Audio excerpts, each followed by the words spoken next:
quest consists of 4 members. Yeah, I think we can count that as the first fail because I managed to keep the music going beyond where it should have done. Woohoo! So, it's Boxing Day. That means I've been out punching people all day. No, it doesn't. It means I've been spending the day with my family. I hosted Christmas here yesterday, which was knackering. Today I went and saw Mum and Dad very briefly, and the other half of the family that didn't come to me yesterday. I'm home.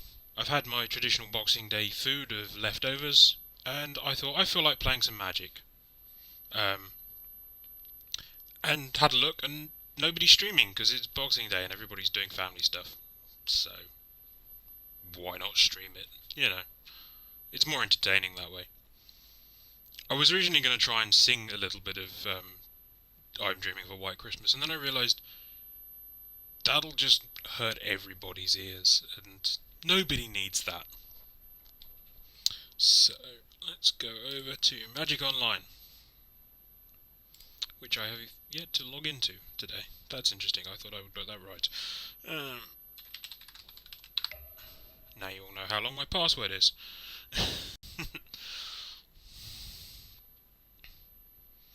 I did briefly contemplate a Steam game because it's technically back up and running and okay today, but yeah, maybe I'll give it a miss for another day or two.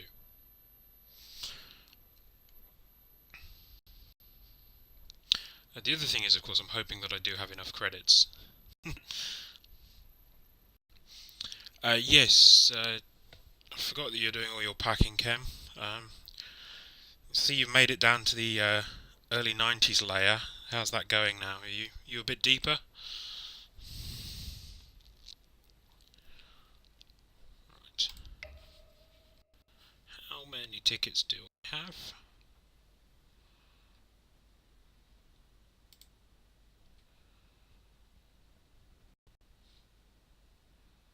14. That is not enough tickets, nor is that enough play points. Right.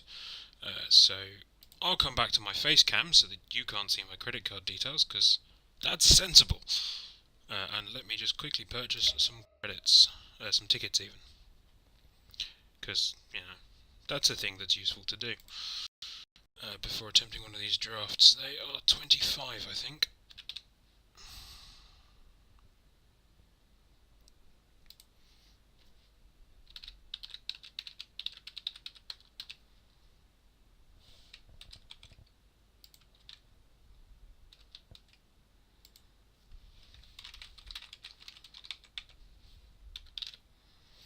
Sorry, briefly concentrating whilst putting in credit card details without talking about them, because if I was talking I would probably be uttering them out loud, and that would have defeated the object. Yes, the childhood stuff is always fun. Earlier this year, would have been April. Wow. Mum and Dad decided to have a massive clear out of their house in preparation for them potentially moving. Um, and yeah, so we cleared out our old bedrooms and the attic, and there was so much stuff that my sister and I actually hired a skip because Mum was like, "Oh, there won't be that much stuff to throw away. You'll want a lot of it." I just hired a skip, and my sister and I just spent 2 days just gleefully throwing everything away. Like, no, we don't want this. We've had enough of that. No more bad memories of that. Just dump it. Dump the lot. Um, Kept one or two sentimental things, but yeah, quite cathartic, really. Um, right.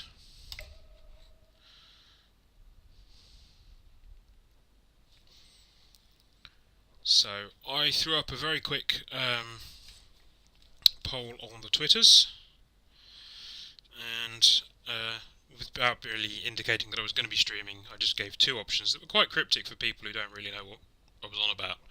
And I believe the winning vote was Vintage Cube, hence stream title that way. Um,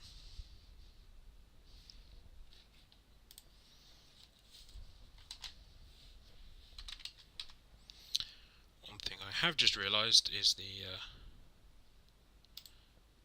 bit of software that runs the clock is not running. That could be useful to turn on.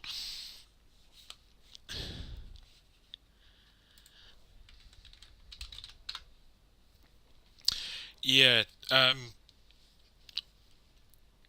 I've not moved. I've moved. Obviously, when I went to uni, I didn't do a huge amount of throwing away because I just took what I needed with me. And then since uni, this is only my second place. And I cut down on a fair bit of stuff. Mum and Dad actually insisted on keeping a lot of things. Going, oh, you'll want them later. No, just threw those away. Um, but yeah, I've slowly accumulated a lot of stuff. I mean, those of you who have watched my supposedly regular Tuesday streams, they've not been very regular the last few months, have probably noticed the pile behind me steadily growing. I will admit a lot of that is magic related, but yeah, this house is also filled up because a lot of my sister's belongings that used to live in my parents' house that she didn't feel like taking with her when she moved to London now live in my house. Interesting. Um, but yes, it's always fun. And yes, Keab is winning with 4 votes. So, Keab it is. We're going to go for a Swiss cube because, quite frankly, I am not good enough for an 8-4. Oh, there are only 10 event tickets. Okay. I didn't need to buy tickets after all. I suppose because they're Phantom. Never mind. For some reason, I thought the Phantom one's more expensive. No, it's Modern Masters that are 25. Nah. I am kind of excited for the year of flashback drafts. Um, I think that's going to be very fun. I really enjoyed the Innistrad ones and a couple of the others earlier in the year. I think it's a shame they're not going to do more things like Tempest Remastered because I actually had a ton of fun with that as a format that I'd never played.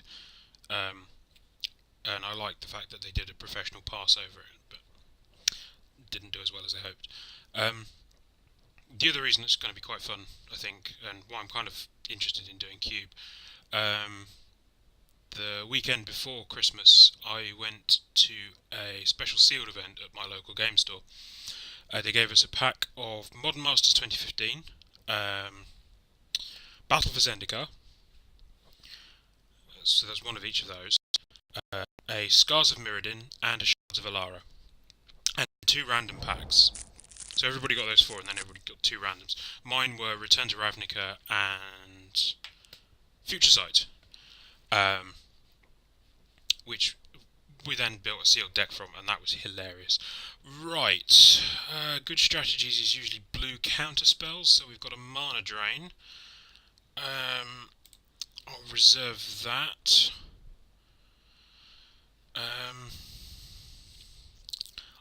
Reanimator confuses me, and I know Makeshift Mannequin isn't very good. Ancient Tomb, maybe. Tooth and Nail can be fun if we want to do big green ramping.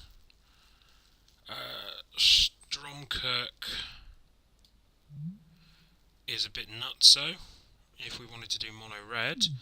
There is also Young Pyromancer. Ooh.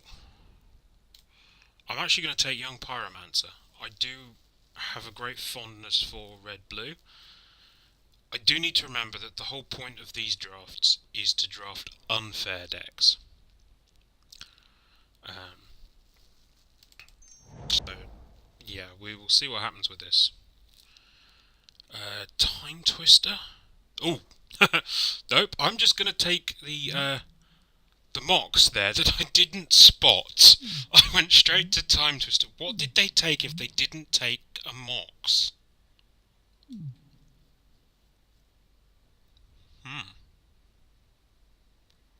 In here also there's Brimaz, who's good, Land Tax, Mishra's Factory,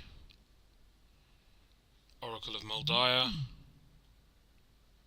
and also a Chrome Mox. But we'll take Mox Ruby as we were able to red strategy there. And frankly, you take any Mox you can get. Here,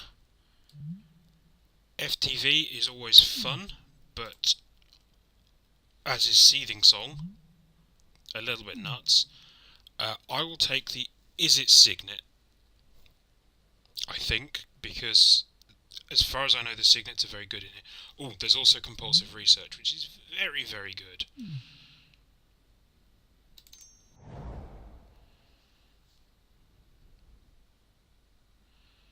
Right, we have an original Chad,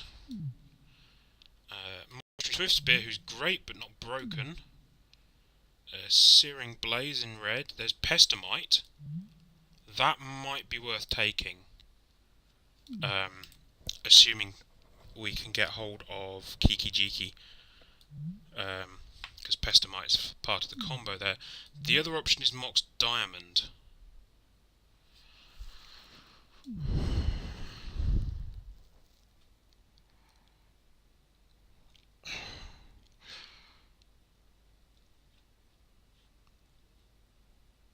I'm going to take Pestamite. We may never see the rest of the combo, but I'd rather take it. What have we got here? Iona, you're never going to hardcast her, she's for the reanimated decks. There's Corsa. Glenalendra. I think we'll take another Signet.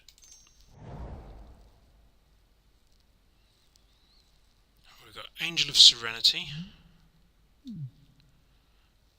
Ralzarek. He could actually be pretty good. Or we've got Terminate.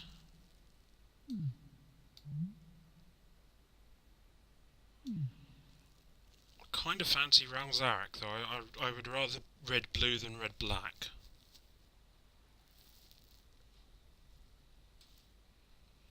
Or there is Veldak and Shackles. I'm going to take Ralzarek. That might be wrong, but he seems silly. We've got Mana Confluence.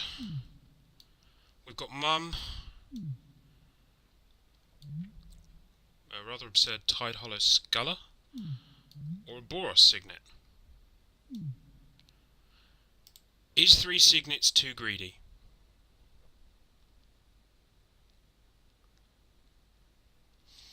Given that I'm, at the moment, although nominally red-blue, starting to head towards Kenji's favourite location of Browntown.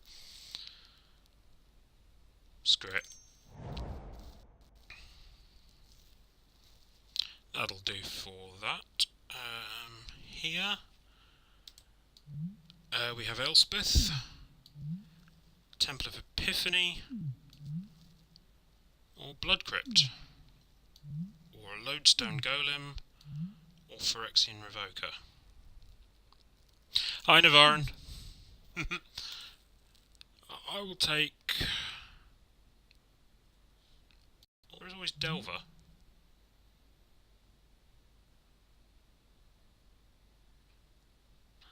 Delver's not exactly busted, though. I'll take the Blood Crypt. Yep, I took the Blood Crypt. What have we got here? Makeshift Mannequin came back. Lightning Greaves. Bayou. Ophiomancer. Is okay. Cassili Pride Mage. Let's take Lightning Greaves. Maybe we go for a brown deck.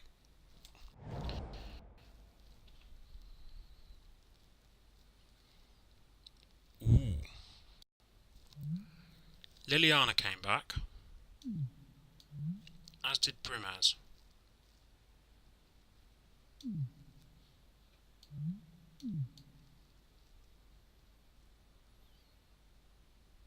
I'm going to take Brimaz. Just to see what happens. Here... Screw it, let's take Olivia Voldaren.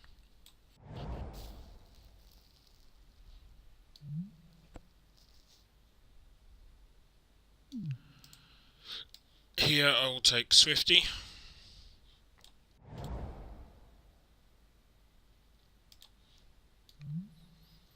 The dragons are not a lot. Obviously nobody's on the that plan.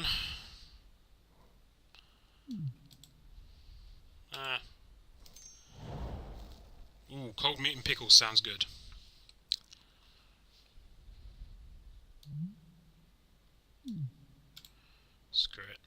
Let's add Angel of Serenity to our sideboard and Tide Hollow Scholar.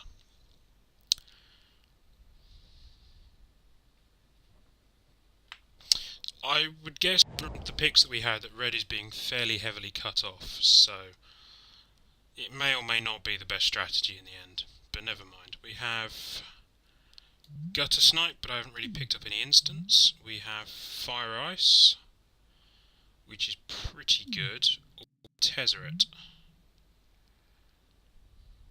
I'm going to take Tezzeret because I think it's fun. Ah, excellent nav.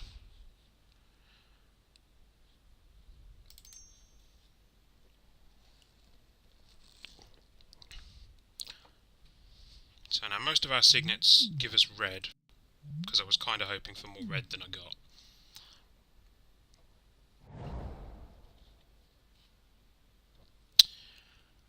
Ooh, there's a Strip Mine.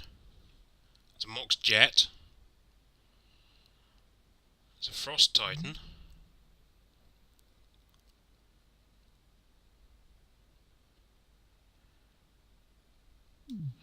Or there's an Outpost Siege.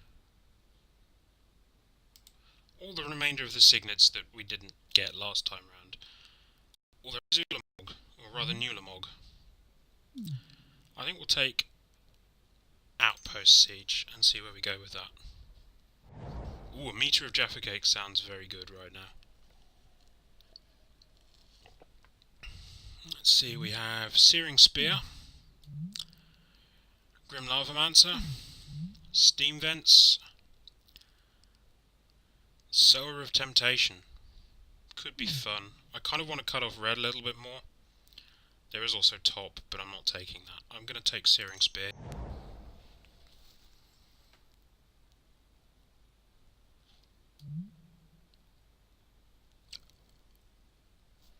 What? Yeah, I'm taking Sulfuric Vortex. We are passing not literal actual Baby Jace, but just Baby Jace, and Stoneforge Mystic, and a Bloodbraid Elf. I got a chance in the Christmas I got a Bloodbraid Elf in one of my packs, and that was a lot of fun. We have Maze of Ith, untapped target attacking creature. We have Brimstone Volley. We have Gilded Lotus. We have Eidolon of the Great Revel. A lot of players aren't going to be casting spells. That's mostly going to be me. I think we'll just take literal actual counterspell.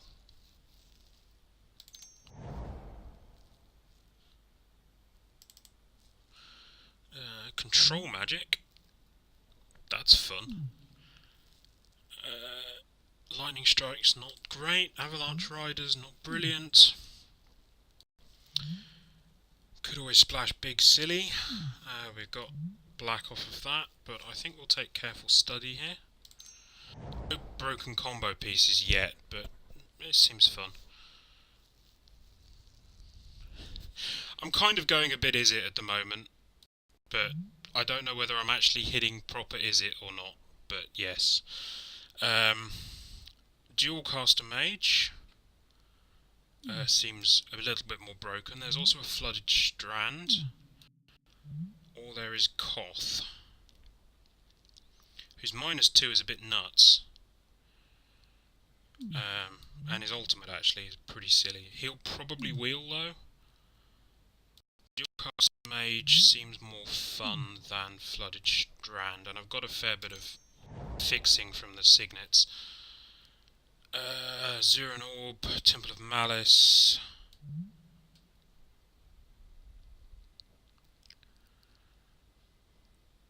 Augur of Bolus seems good.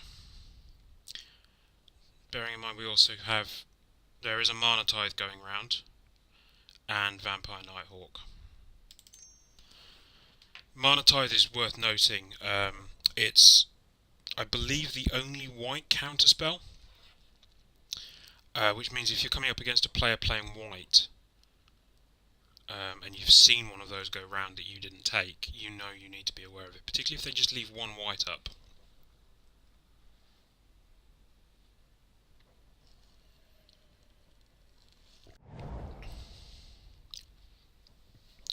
Ooh, we got Gutter Snipe back, but we also got Fire and Ice back. It's also Hell Rider. I like Gutter Snipe. There's also a Kitchen Finks around, so if somebody did pick up. Okay, a lot of the signets going very late. I'm just going to take Strip Mine. if somebody wanted to wheel Strip Mine, that's fine. Ooh, Sower of Temptation wheeled.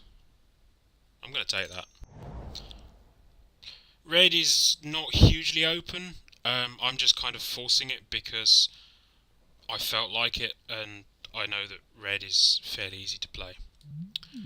We'll take a Quicken for the board. And Eidolon of the Great Revel came back.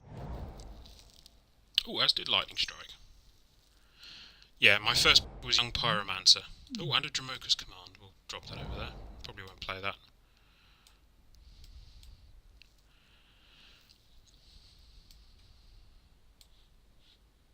Get over there.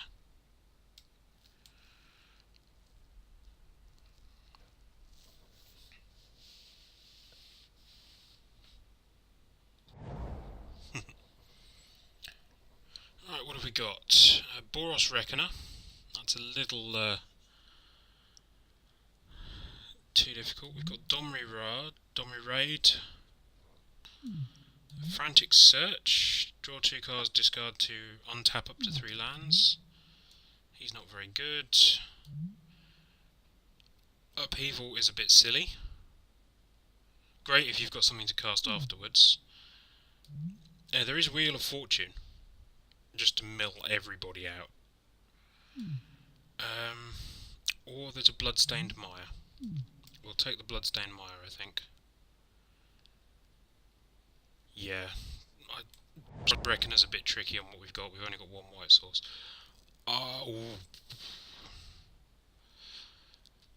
Let's empty the Warrens for a bit of Storm. There's Force Spike. Or there's Stormbreath Dragon.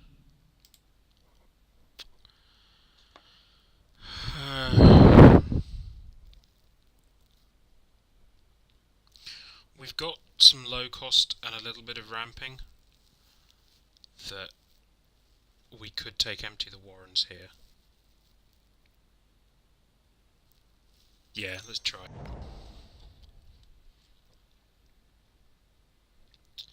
Here, Path to Exile, Archangel of Thune. I probably should have gone white. White seems pretty open. I mean, you've got Flicker Wisp, Sin Collector, White-Black seems very open. Here, though, I will happily take Vendilion Click.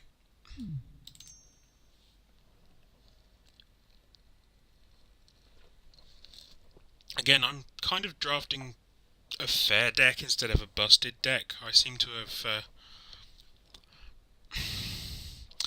The problem is a player like me, who's not played for a huge amount of time, I don't always know the best combos. Here there is Force of Will, which is very, very good. Geez, for the black-white you've got Sorin, Bitter Blossom, Damnation. The other option we've got here is Inferno Titan. I'm not doing a lot of countering. I think Inferno Titan is what I want here. Roast might be good for the board. Spectral Procession again for the white deck. A Polluted Delta or Rishardan Port. I will take the Polluted Delta. Oh no, I will take Spell Pierce. Spell Pierce is a very good counter spell. 1 mana, counter target non-creature spell unless its controller pays 2. So it's not unconditional, but for just being able to hold up a single blue, you know, that can be worth it. We're already at 24. I mean, we only need to run 16 lands because of our mocks. And 3 signets.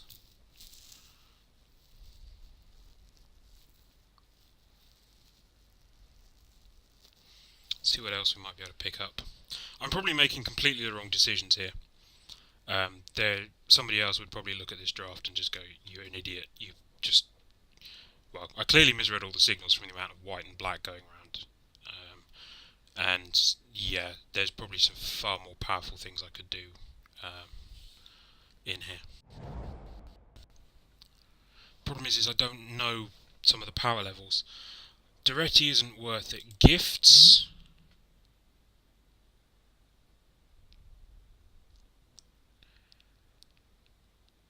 Gifts could be very, very good.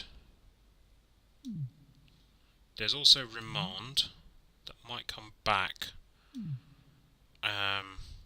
Villainous Wealth, Hedron Archive, Necrotal. It's only in this format does cards like Necrotal and Mirage Wake go this late. I'm going to take Gifts.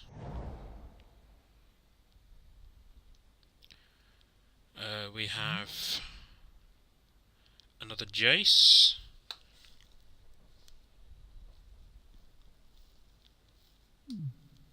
We have Goblin Guide.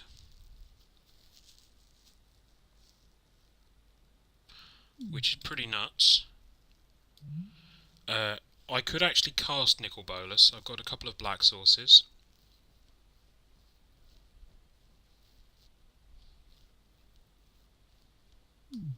He will probably wheel.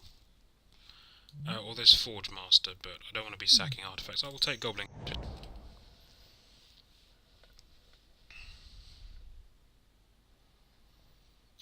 There's Tangle Wire.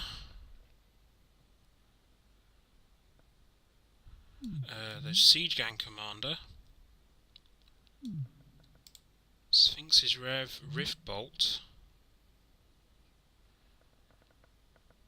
I'm going to take Siege Gang Commander here. Ooh, what came back then? Imperial Seal. Metal Worker. Yeah, we'll take Domri for the sideboard. He's not very good, but I like Planeswalkers.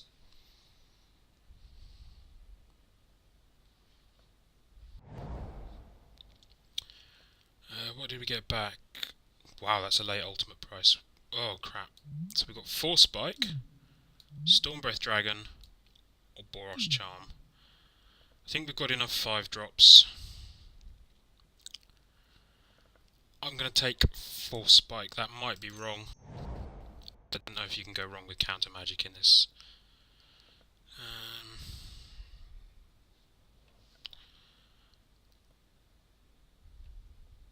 Clearly nobody on the Reanimator plan here. I'm going to hate out Cabal Ritual.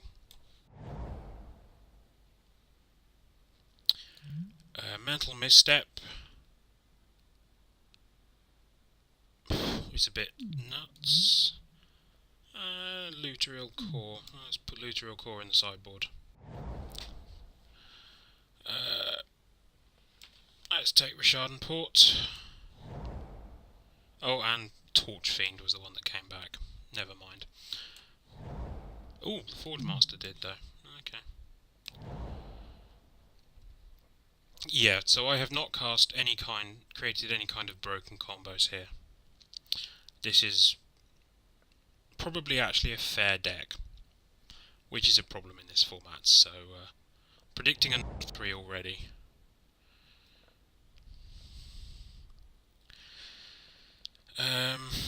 Right, we need to make a couple of cuts.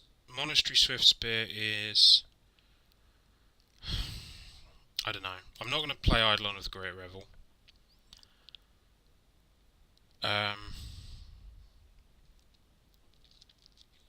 Oh, we can cut Olivia Valdarin because she's not technically on colour.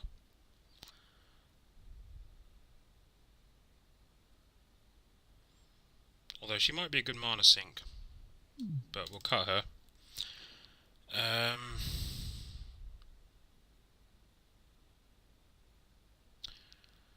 Could probably cut one of the signets actually. I think 3 might be too greedy.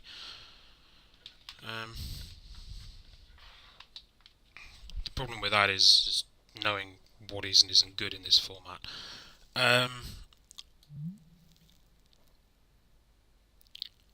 quite like the idea of Sir of Temptation.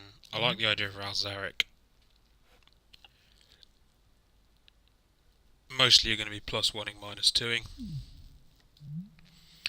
Sulfuric Vortex seems very good. Gutter Snipe, got Vendilion Click. Yeah, we've got quite a few instants and sorceries. We've got a few creatures, not a huge amount.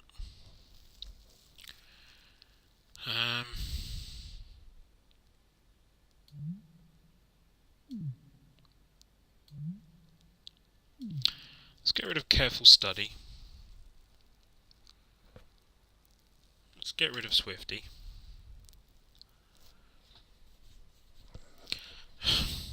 I don't know, Nav, because I've only picked up Sulfuric Vortex. I've not really picked up anything else that finds it, or boosts it, or does anything else with it. And there should be some kind of combo around it. We will drop in Blood Crypt, Bloodstained Mire, Shard Port and Strip Mine. Yeah. I've heard these cards, and I know that Sulfuric Vortex is considered a good card, and when you read it you can see why, but I don't know what is supposed to support it. If you watch somebody like Marshall from Limited Resources, LSV, even Loading Ready Run do their drafts, they know these combos. They know, oh, if I pick up this, then I should get that. The only one I really know anything about is the Reanimator deck. That you get things like Reanimate, Puppeteer Click, Makeshift Mannequin, and then you get all the really big silly stuff that you can't normally cast. Yeah, early creatures beat down, which makes Swifty a little bit better, and maybe I drop Inferno Titan. It's just Inferno Titan is quite a nice top end. Actually, we'll drop Tezzeret, because I'm not really doing much with artifacts once I've got there, because I've only really got the Signets and the Mox. That could work, actually. Bit of early beatdown. I'm going to keep out Eidolon of the Great Revel because I think it will hurt us more than our opponent. If our opponent is casting lots of 3 mana or less spells, we'll probably swap out Lightning Strike for Eidolon and see where we go from there. Force Bite and Spell Pierce might be one mana counterspell too many, but we will see. Let's add some basic lands in. 5/7 seems good.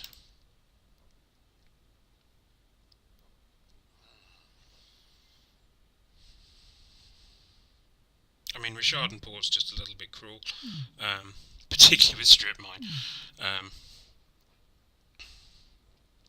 we've got a few things to... We won't get a huge storm count off Empty the Warrens, but, you know, with something like Ralzaric, we might be able to do some untap and tapping, so... Yeah. Let's see what happens. It's all a learning experience, right? We get to at least see what other people are playing. I think that's the fun thing with this. And the thing as well, the thing I particularly noticed from watching Loading Ready Run stream the Keab,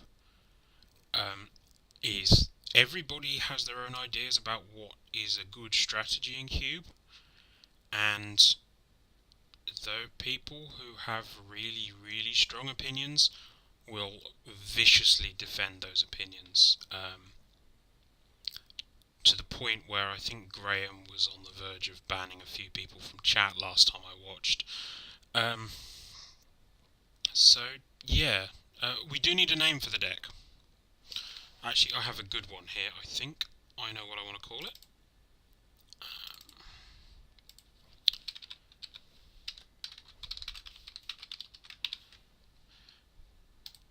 Because, of course, we always need a pun.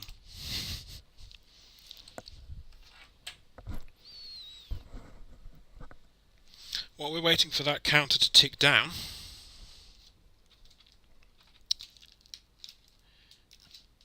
this is the other reason I wanted to stream, actually. Because you see, some of my friends have cottoned on to the fact that I'm quite into Magic. And so this is my Christmas haul of packs. So I've got a few packs to open. So we'll come back to Facecam for a moment, and there we go, so you can see the pack pile a bit clearer. We've got 2 Fate Reforged, 3 Dragons of Tarkir, 3 Origins, and 3 BFZ.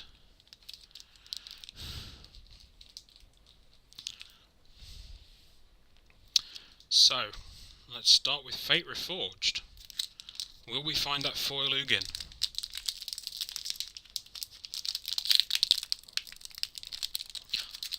I do feel a little bit like I'm betraying Marshall. I've been listening to Limited Resources the last couple of days, catching up on that. And, yeah, LSV just cracking packs for no value was quite entertaining, but also listening to Marshall's visible pain. So what have we got? Jeskai Sage. Germangler.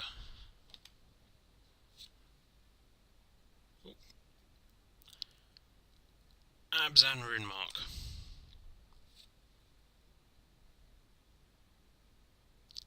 Ethereal Ambush. I remember that one being quite fun if you got it right. Refocus. Terrible card. Harsh Sustenance.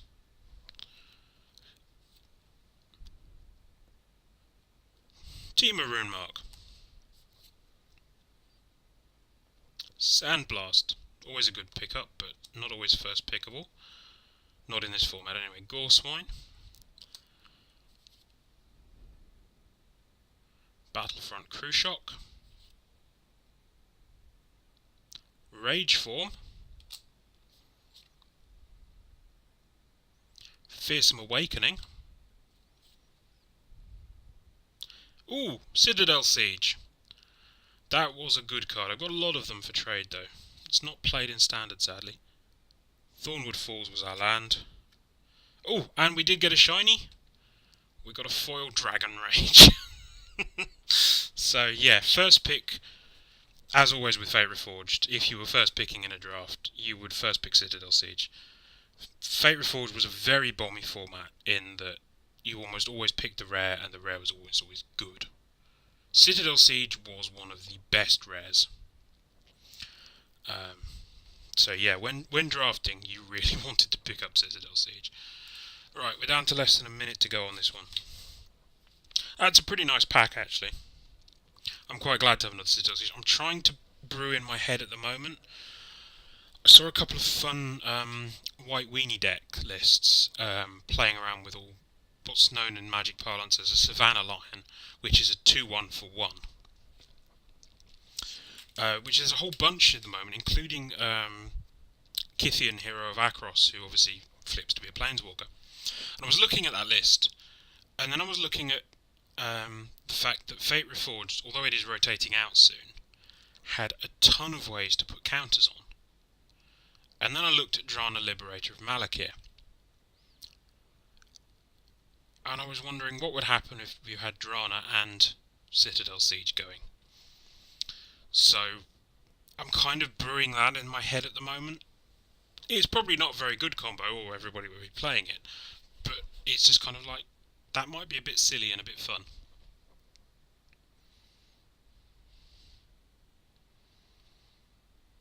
Particularly when you're playing lots of cheap creatures. Okay, we're going to be playing Cup, or possibly CUP, who knows.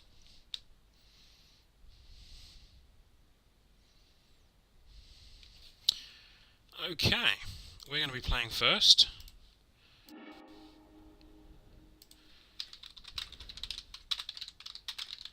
We will send the traditional good luck high five. And it is high five, no matter what anybody else tells you. I've listened to far too much Magic the Amateuring. This is eminently keepable. I think we've got gifts. We've not got a lot for the early turns, but we can start shuffling. We've got all our mana that we would ever need. So, yeah, we will keep, and we'll start with the Bloodstained Mire, because we can go and fetch our red-black, which will throw the opponent off slightly. Not that we're using red-black for anything, but it just gave us an extra way of something else to search out if we needed it. If we'd picked up any of the black ones, that is. Right, so we'll play that. Turn 1 Mox would have been nice, but you know.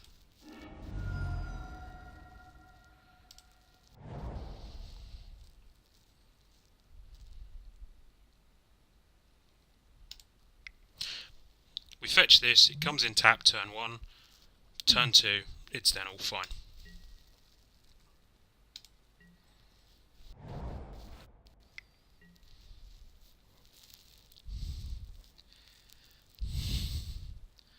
Ooh, white playing Student of Warfare, interesting.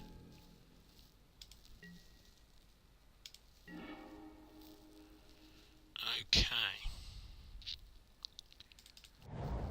So, dual caster.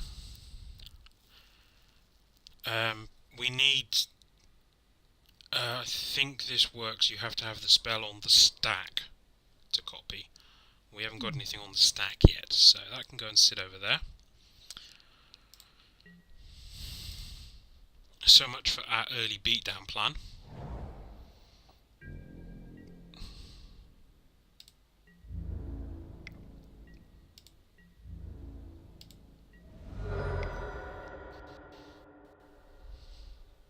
And there's Mystic. So this guy almost certainly has the Mana Tithe. Given how little white was being played. So, searching for an equipment. That could be interesting. Mostly the swords, I would imagine, here. Really screwed if he's got the red-blue sword. Really screwed.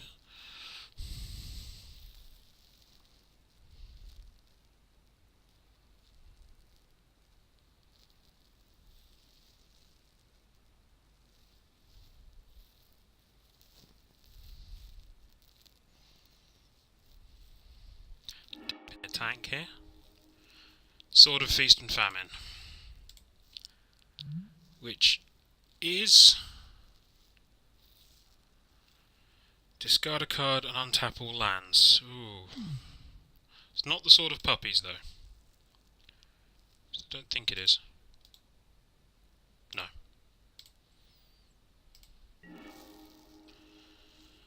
Right.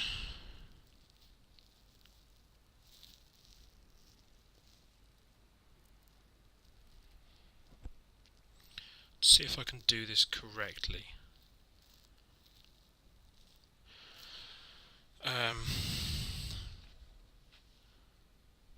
Play a land.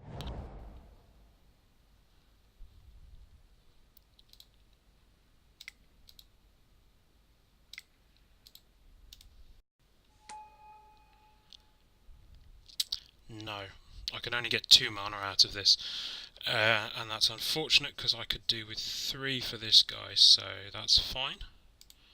But it gives us loads for next turn. Unfortunately, we are taking blue-white. We're taking 2 here, maybe 4 if they level up.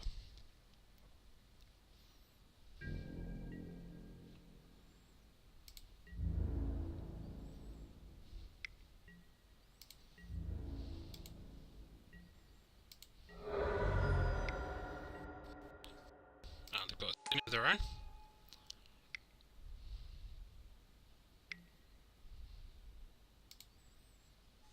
Now they bring the sword out. That's the power of Stoneforge Mystic. As well as fetching it, she then puts it onto the battlefield.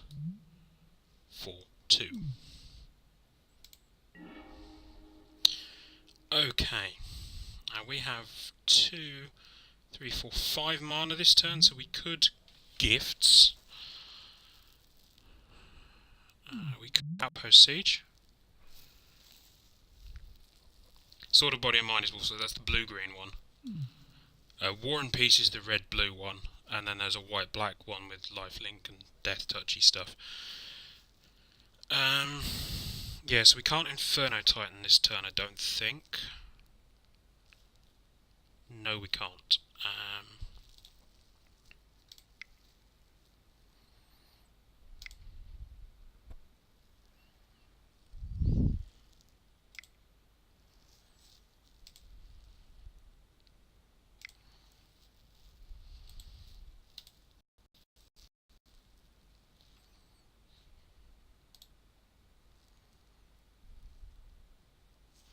Yep, so we want Khans.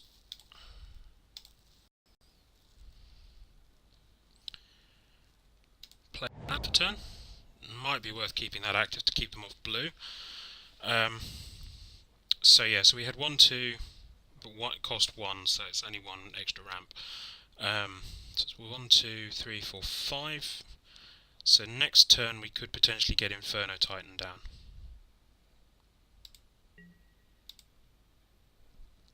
This has kind of not been the beatdown plan I was imagining.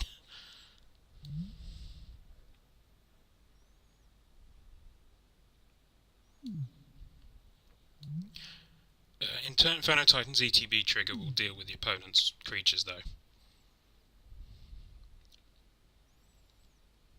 So we'll probably see a sword equip here. Yep, equip 2. Going on the Mystic.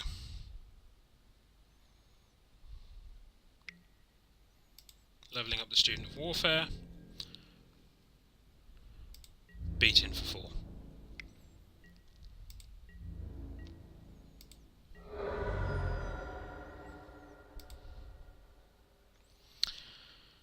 Discard a card.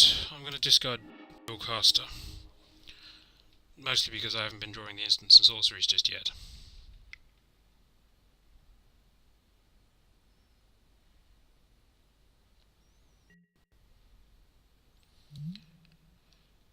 Awesome.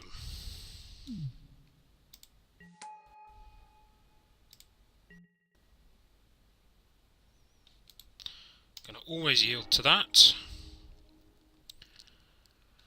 So we could Lightning Strike and Searing Spear. Of course, Lightning Strike and then Dualcaster would have been very nice.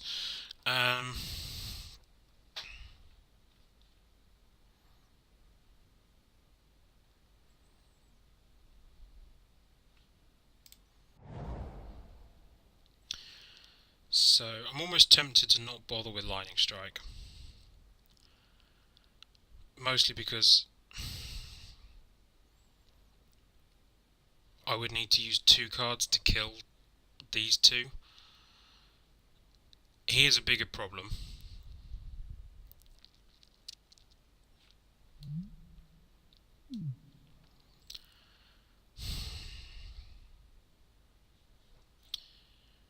Two, three, 4, 5, 6.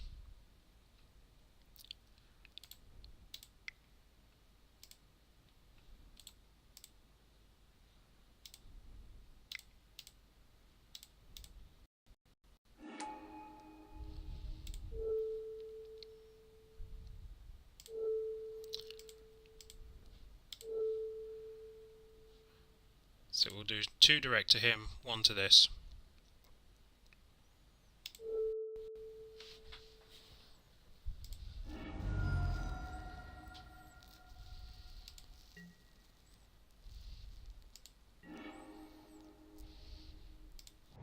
That gets a creature down, which shuts down some attacks now. Ooh, Tolarian Academy. We really need to get Strip Mine.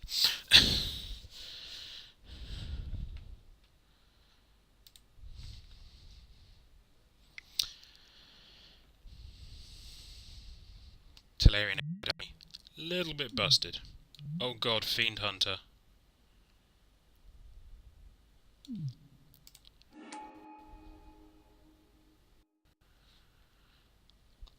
However, we do have Searing Spear, so we can just Searing Spear Fiend Hunter and then get a trigger back for Inferno Titan. Unfortunately, Inferno Titan's trigger isn't going to help us very much.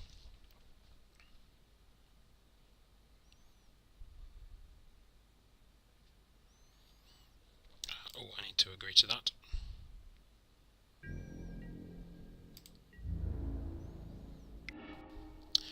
6/6.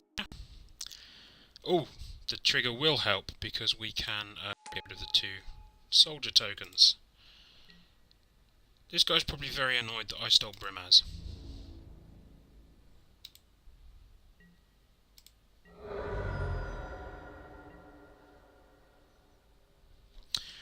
Discard gifts.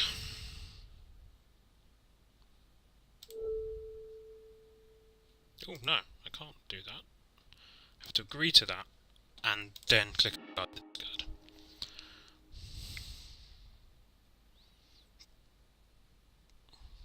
That untappability is nuts.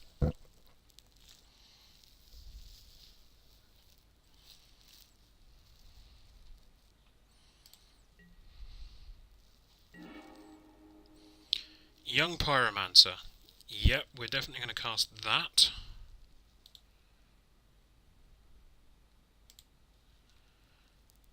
And we will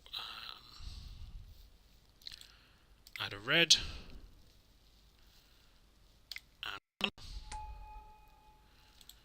Then we will use the Signet for Searing Spear. Always using Pyromancer ability.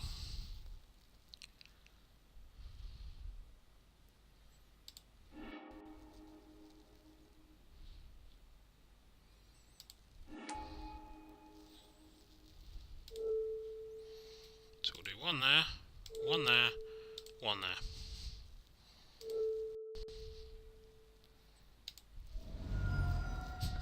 Yay for ETB effects. Right. And now we get Ralzeric back, so we can start tapping and we'll start tapping and untapping stuff next turn, hopefully.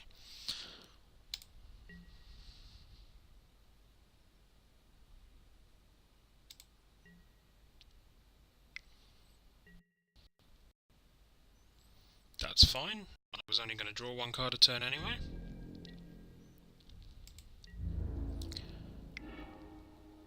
Okay, you're still attacking in because of the Hero of Bladehold triggers.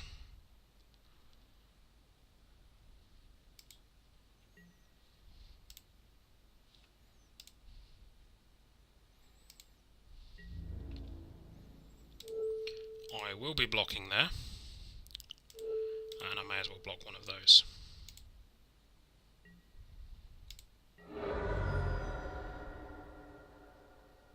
And I'm still dead, because I wasn't counting my life total and didn't realise I was that low. Or I would have jumped better. I'm an idiot. In fact, I think I have a counter for this. Yes, I do. I have a scrub counter.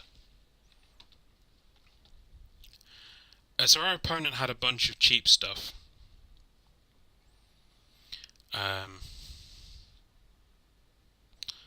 Eidolon of the Great Revel may almost be worth that.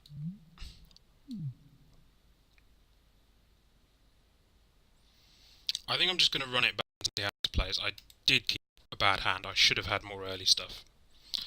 That was a very bad decision.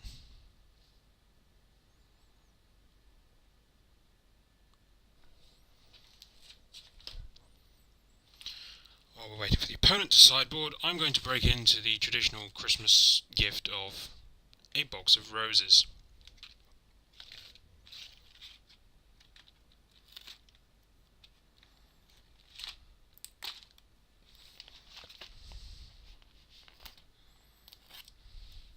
Assuming I can get past the sellotape. There we go.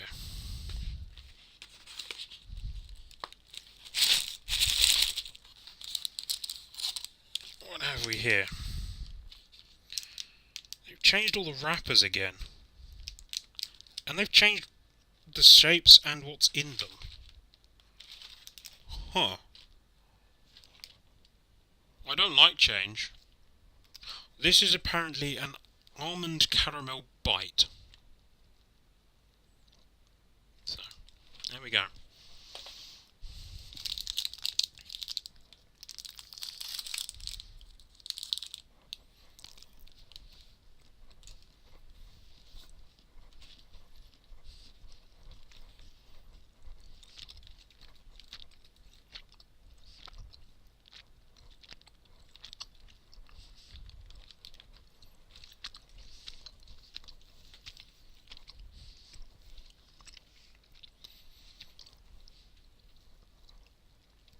realised that probably sounded amazing on mic for you guys.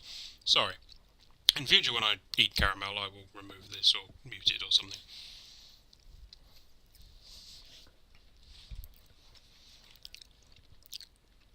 It's definitely roses. And hay hats. But yeah, they're all bar-shaped. And they've got rid of the toffee penny and the fudge stick. It's all wrong. Oh, we're back. I would like to play first.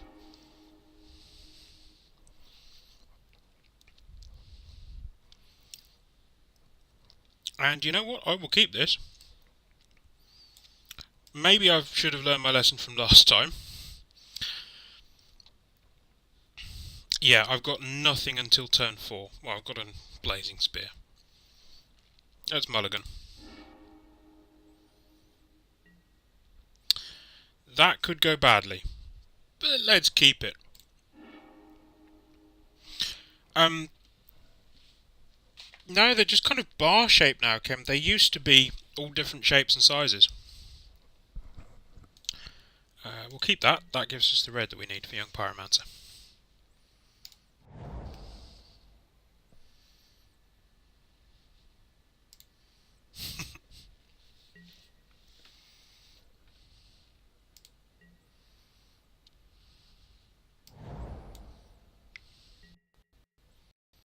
Preordain.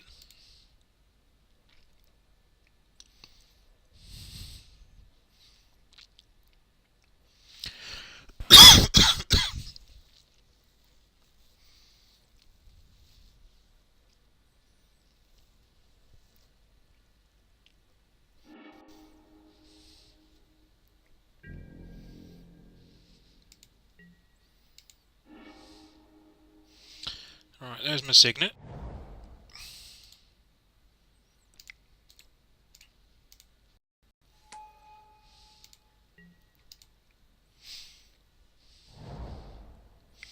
Yeah, it seems to be. Oh, an opponent is signeting.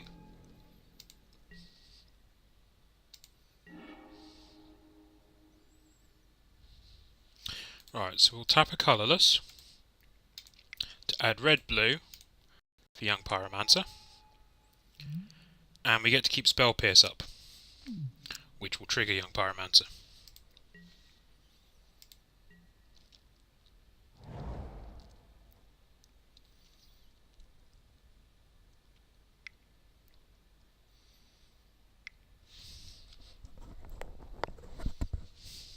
They shrank the quality street tin again this year.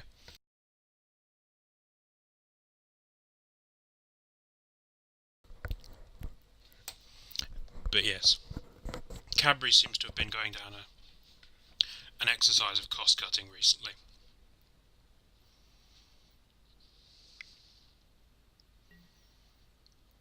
Ah, Glenalendra.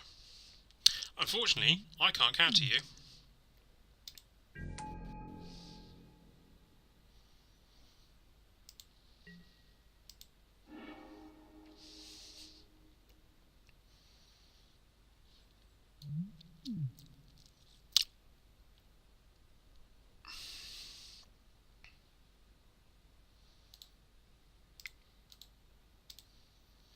I'm just going to Blazing Spear Glenalendra.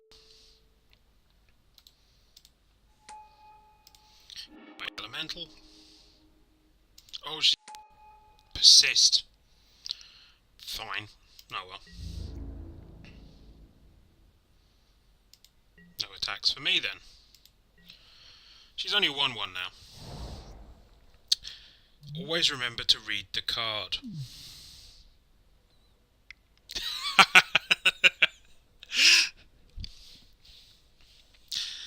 It's a slow burner hat. It's a slow burner, but I thought it was quite clever. It's also obviously having the cheat on last time reminded me of it as well.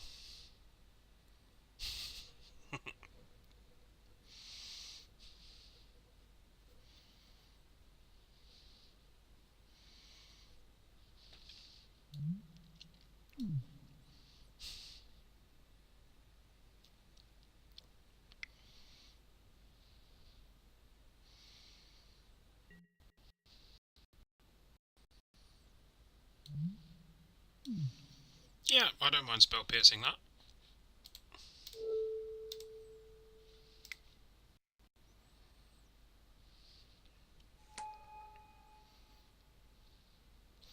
Controller can pay 2, but I want to make them tap out for it.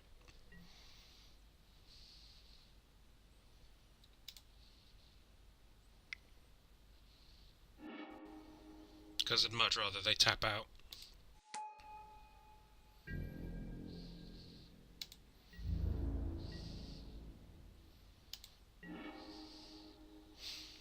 So we can't afford to gifts.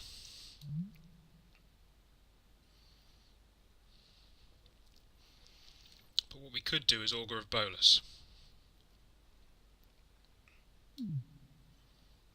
Which is what I think we will do here.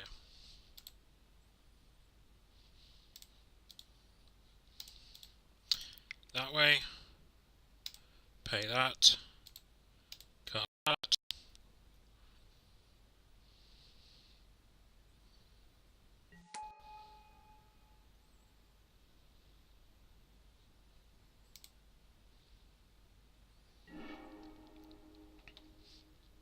Yeah, sure. We'll keep Force Spike.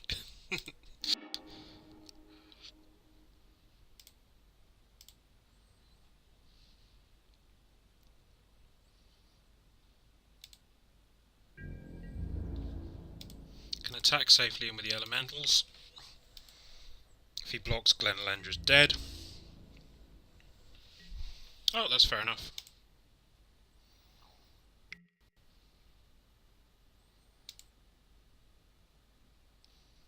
I'm going to sack Glenalendra.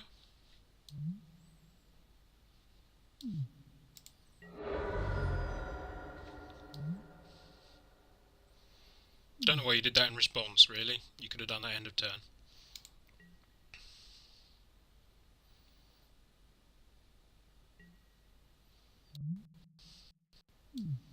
Okay.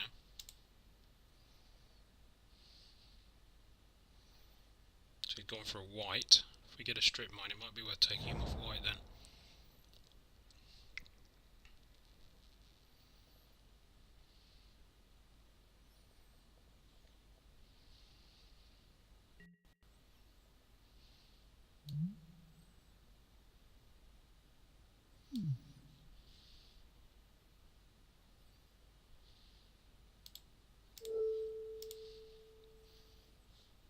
You don't want to force spike this. You've got the mana for it though.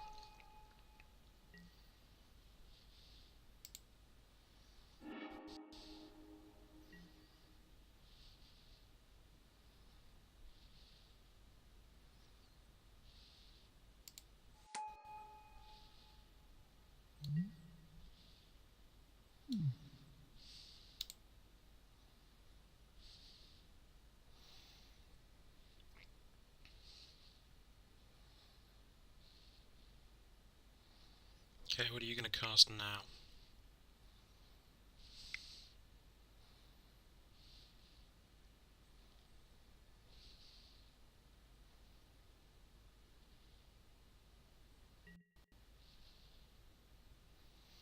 Phyrexian Metamorph. Awesome. You're going to copy Pyromancer, aren't you?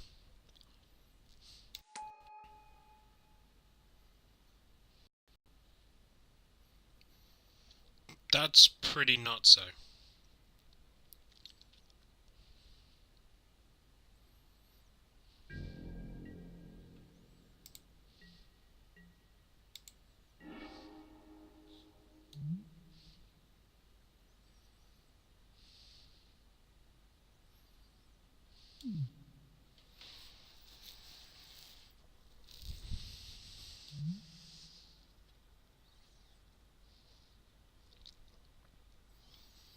So our options here, we could Sower. No, we can't. We haven't got enough mana. Our only option is Vendilion Click. Opponent's only got 2 cards in hand, so we probably want to flash Vendilion Click in at the on their upkeep. Oh no, on their draw step, so on their main step really. We will attack him with these because if they want to sack and jump with one of my one of the pyromancers, that's fine by me.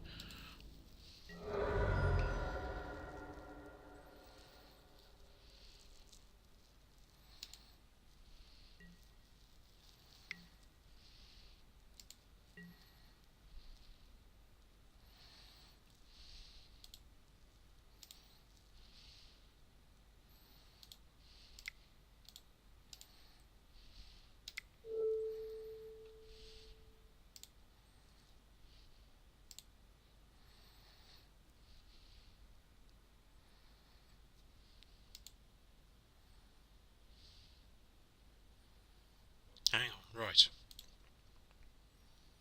Cast Vendilion Click. Add red blue. Pay that.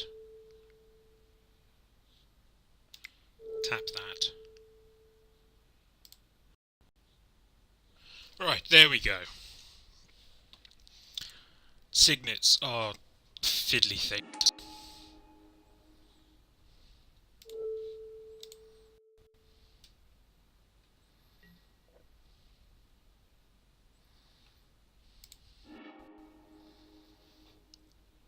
I may choose a non-land card.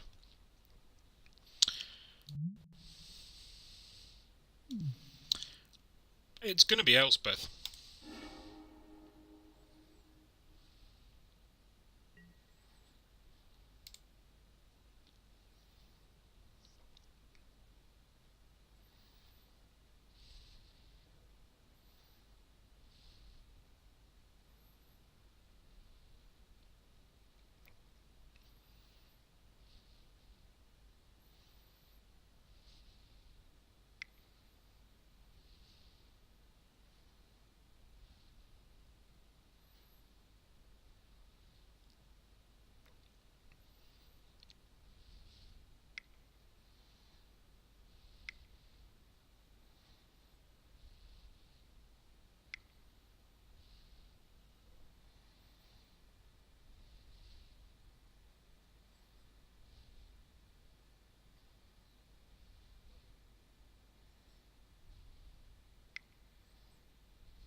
So there goes the Spectral Protection. I mean, even if I got rid of that, he had the mana to cast everything in hand, so... I keep saying he, they. So, lots of tokens now. Oh, and there comes... they also got the Sword of Puppies.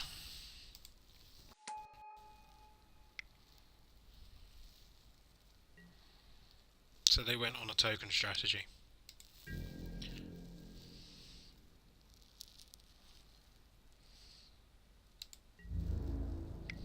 And it's got protection from blue, so I can't block that. I'm dead.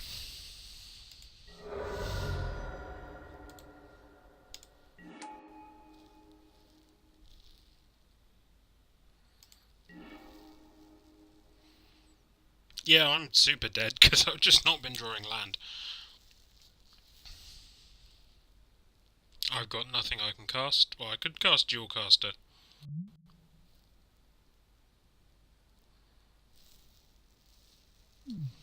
I am indeed full of wolves.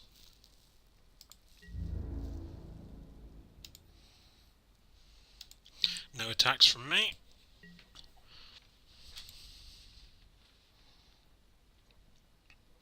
So, moving that over, that makes sense. Because I can't block that.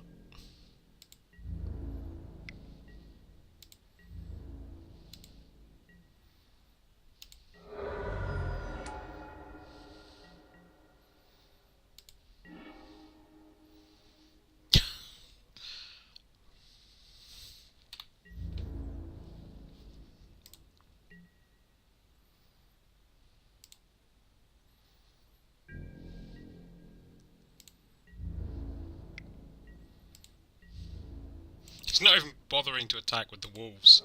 He's going to beat me to death with that flyer.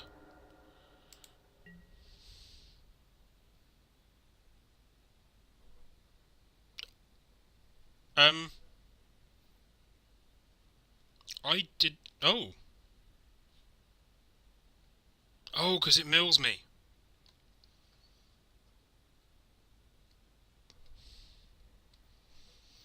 I was like, why did I? Oh, I got milled. Doing well.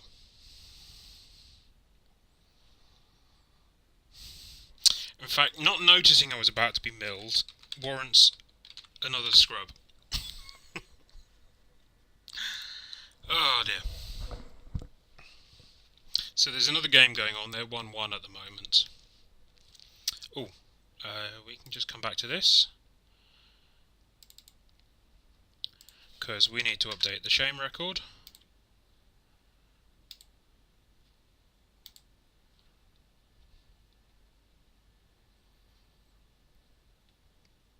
What's this? You sense to a splash.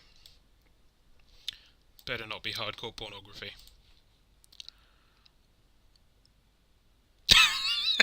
Discard a player.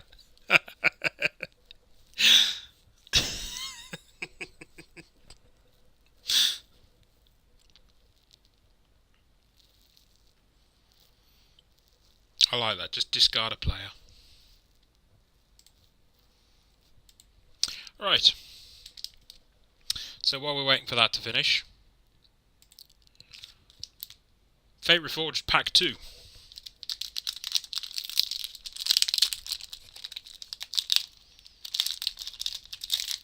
Our final chance in the Foil Ugin lottery.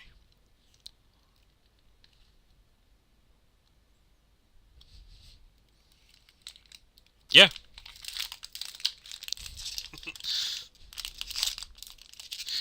Pretty much. One of my favourite ones, there's one from MTGO Cardsmith that's just like counter target judge.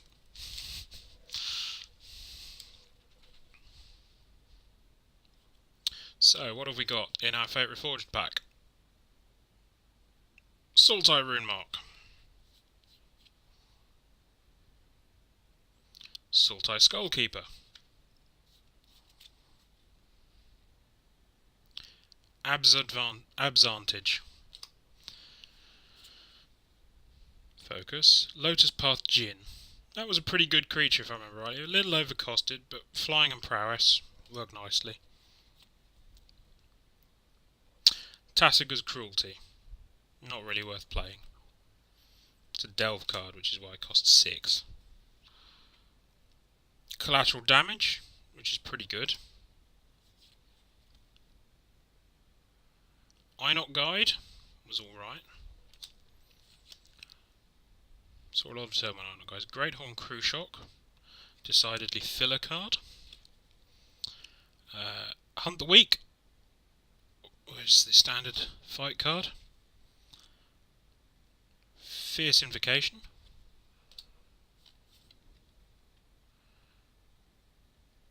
Fruit of the First Tree. I don't know if anybody ever played that. Channel Harm. Cloudform. And our rare. Ooh. Spicy. Whisperwood Elemental. Still very much played in Standard. And our land. Swiftwater Cliffs. No foil, but we did get a spirit token. So yeah, very happy with the Whisperwood Elemental. And that would undoubtedly be a first pick again. The bombs in the bomb rares in Fate Reforged are just so much more powerful than everything else in the set. So that's our 2 Fate Reforged packs.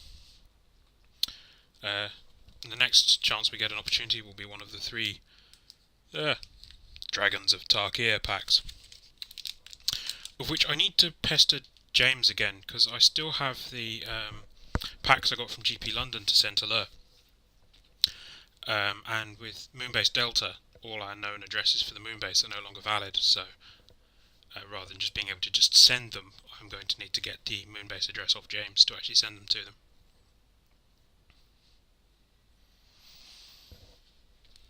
Right. Let's go back here. They're still going.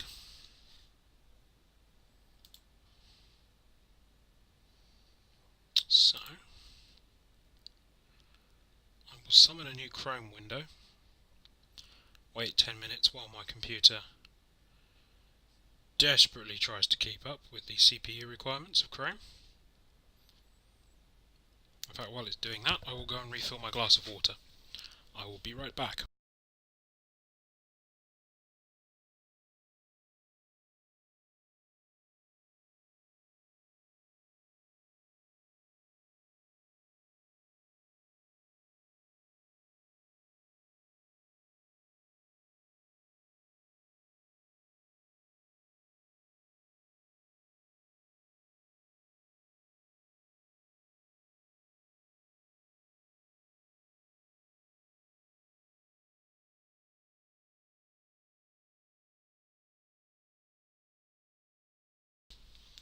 So many wires to get tangled in.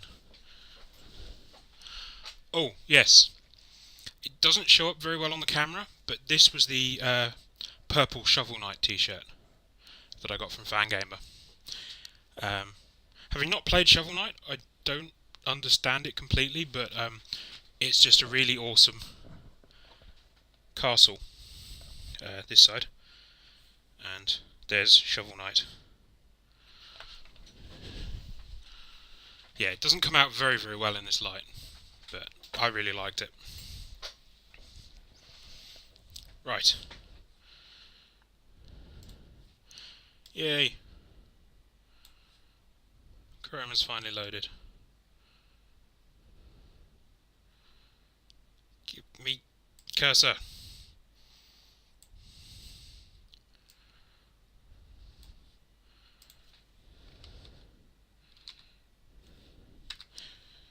I thought it would be something like that, hats. I just really like the design. So yeah, I'm a fake video game boy. Fake gamer boy. That's the correct. GeoGuessr iPad. And we are going to play GeoGuessr UK. Because it's really, really fun to show everybody how similar 90% of the UK is. Looks a lot like this.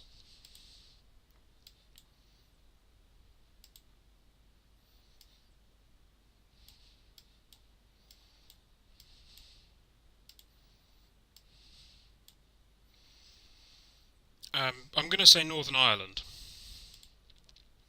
from the name of that. That's a little bit stereotypical and racist.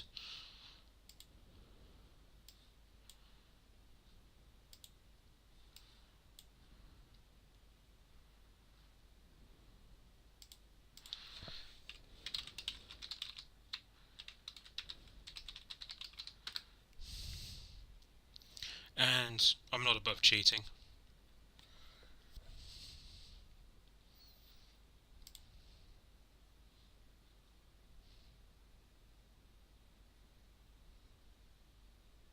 Hey, it is Northern Ireland. The reason I guess that is, as you can see from the map here, we have Ballymena, Ballygally, Ballywalter. So a lot of places in Northern Ireland start with Bally. And they're kind of on the bit coming out of Belfast.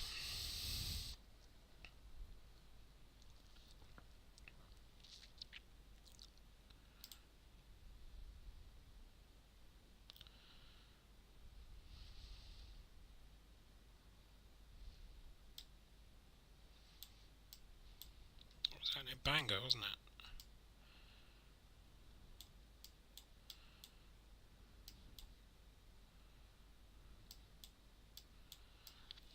It was somewhere here, I think.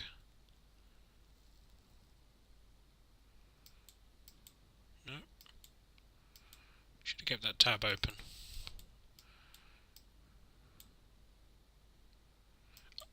Yeah, they weren't down there, were they? No.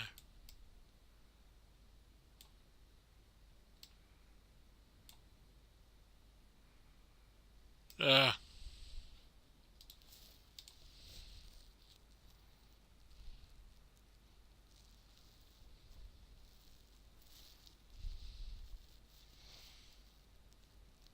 Oh no, they are. They're in Bangor. Or at least that's what's coming up. Eh. It's really confusing, actually. Because you've got Bangor there. And there's a Bangor there as well. Or Bangor, as it's correctly pronounced. Oh! Okay, Google Maps lied to us.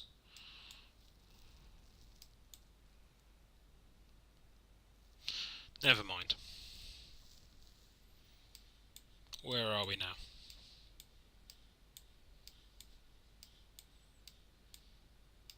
Let's go this way. There's some road signs this way. Ah.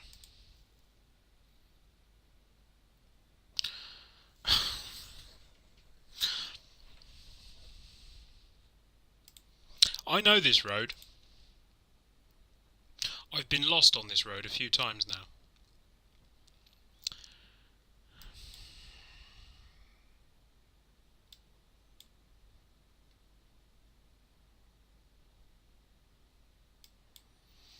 We are...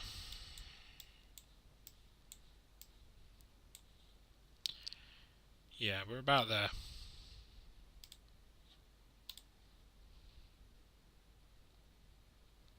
Or not. Okay. That's not the road I thought it was. This may explain why I've been lost on this road several times now.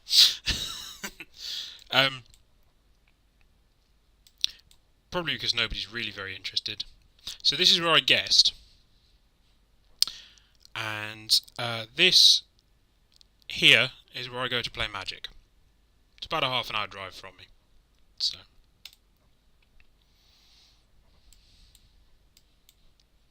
Oh, we are in countdown to the next map, next round.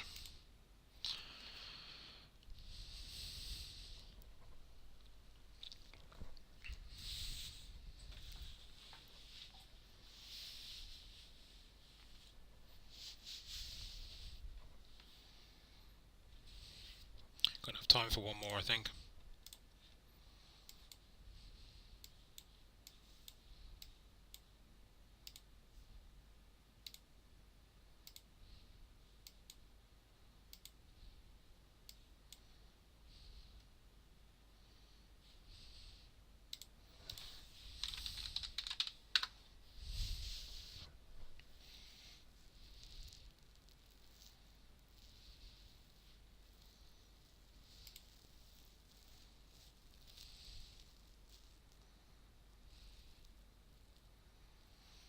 Okay, not far out Reading.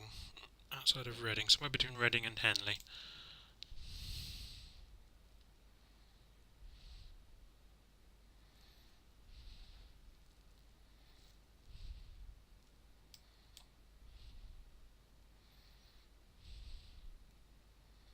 Gonna say we're about there. That's not too bad. Right, and we'll leave that one for the next break.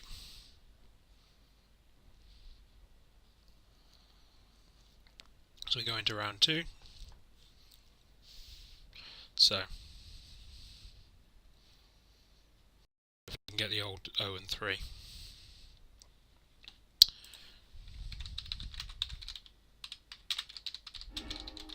We will send a good luck high five. This is better.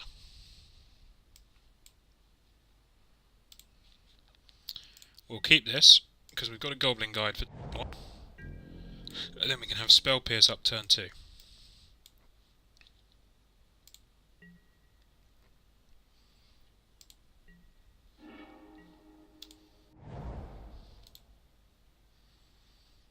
Because this card is nuts. It's a 2-2 for 1. And it basically gets the defending player to...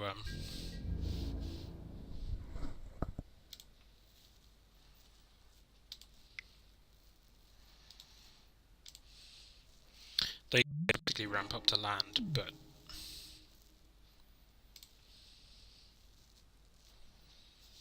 early like this, it does get them pretty nicely. If we could have got them if we were on the play, they would have had discard.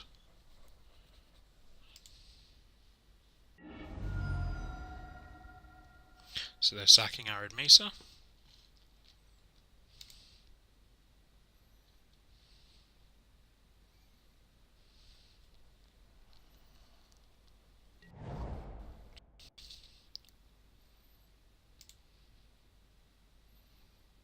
And they went and found a plateau.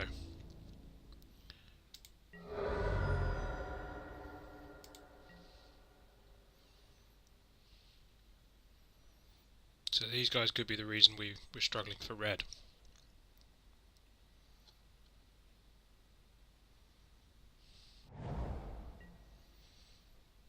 Ooh, interesting.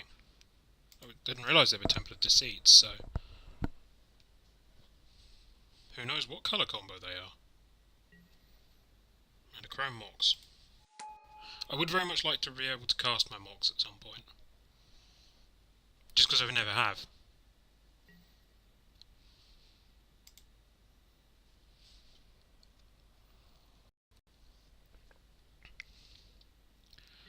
Ooh, they've put a Dig Through Time underneath Chrome Mox. And ramped into a Signet as well. Again, not really telling us much about their colour other than that they are most likely red.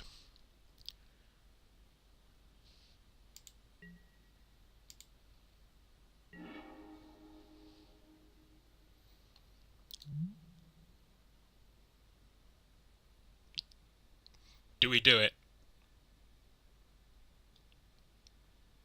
Do we strip mine their plateau?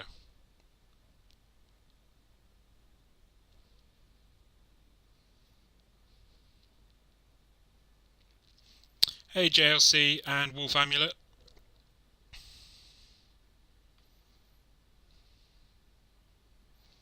Give you guys a second or two to catch up.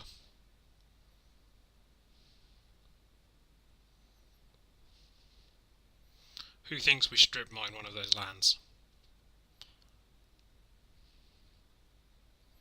And which one should it be?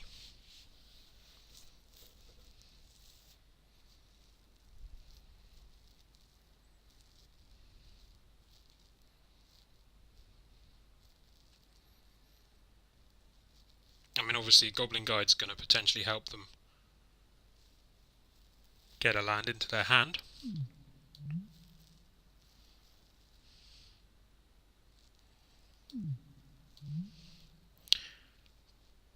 But is it worth strip mining them out?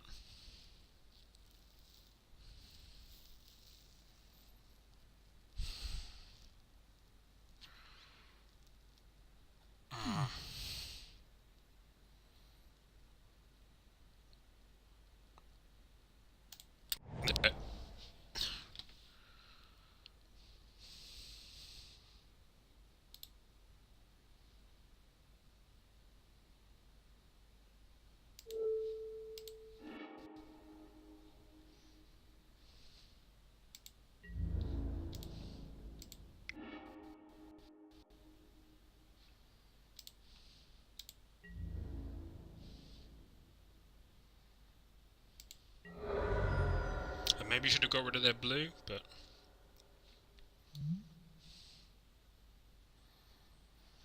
Chrome Mox is also giving them blue, so...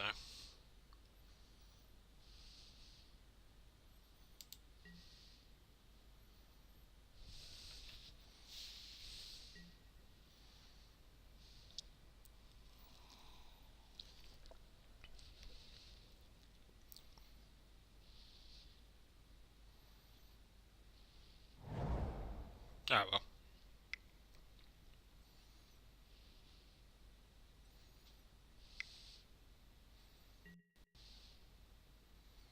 Thran Dynamo. Ugh. Maybe I should have had Spell Pierce up.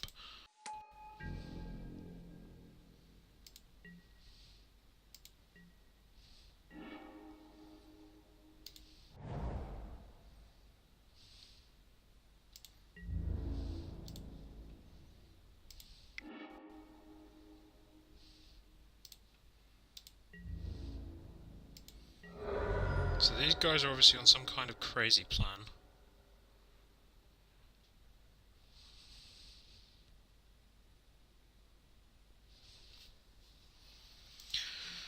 that involves a lot of mana. They're ramping pretty quickly. I don't like that. Yeah, Hedron Archive is fine, bring that up. Go nuts.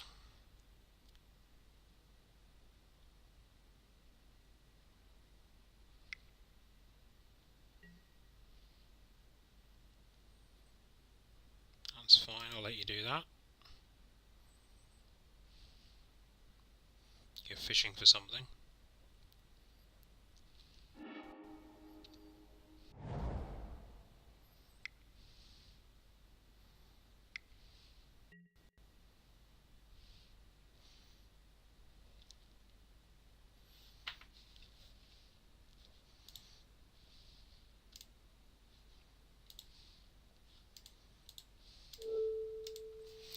You, my friend, encountered. Oh, balls, he's still got one colourless. Ah!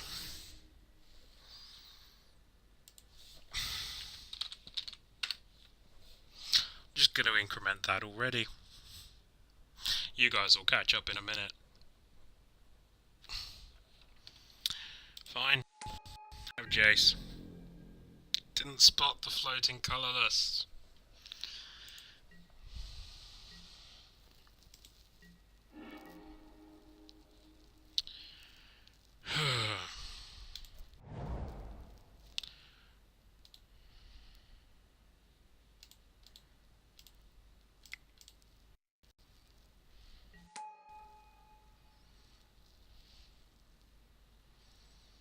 Alright.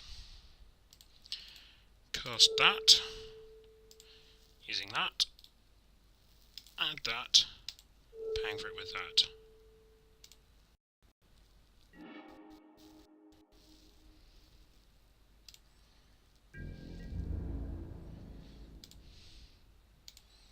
Get it.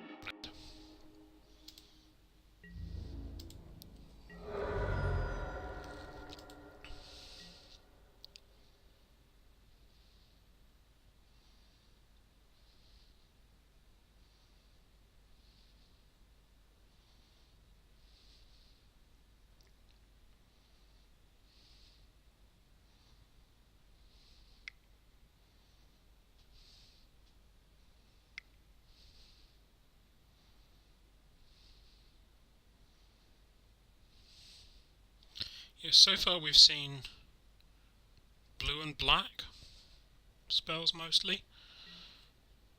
Because here's Dark Petition.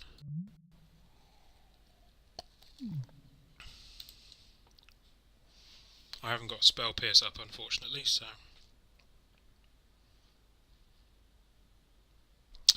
They don't get the triple black, they don't have Spell Mastery.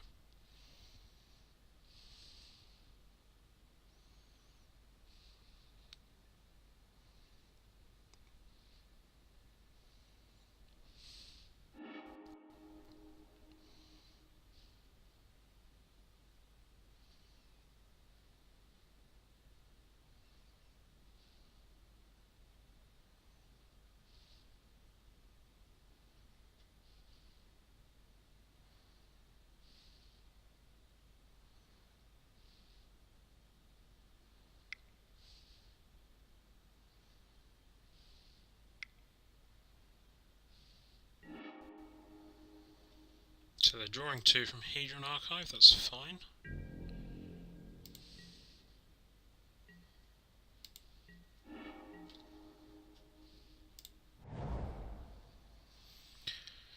At this point we now definitely have Empty the Warren's mana.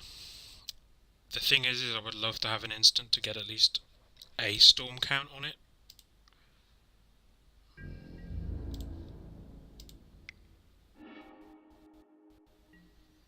Opponent is drawing Treasure Cruise next turn. I think we'll be seeing some delving shortly.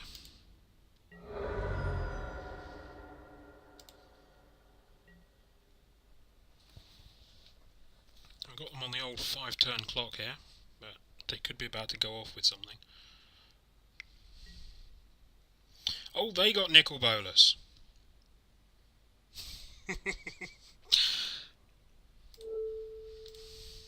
He's getting full liked. So opponent's Grix is effective technical bolus.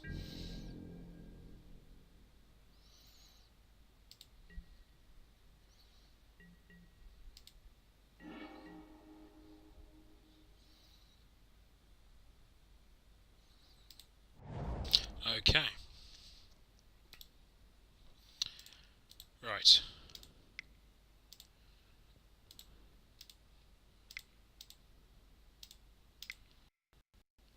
Pre-combat Inferno for funsies. All 3 damage can go.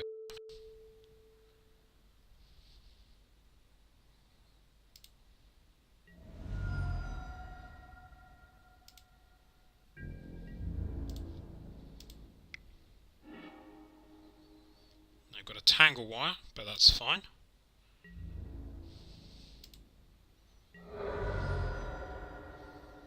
Because just the extra 3 damage there has shortened the clock significantly.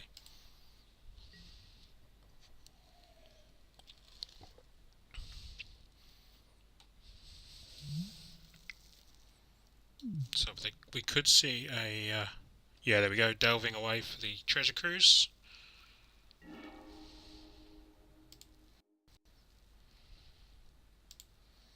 They're definitely digging for something.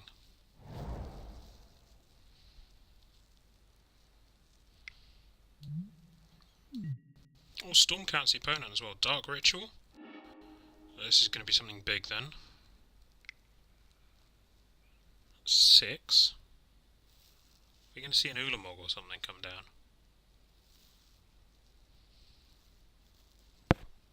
Ooh.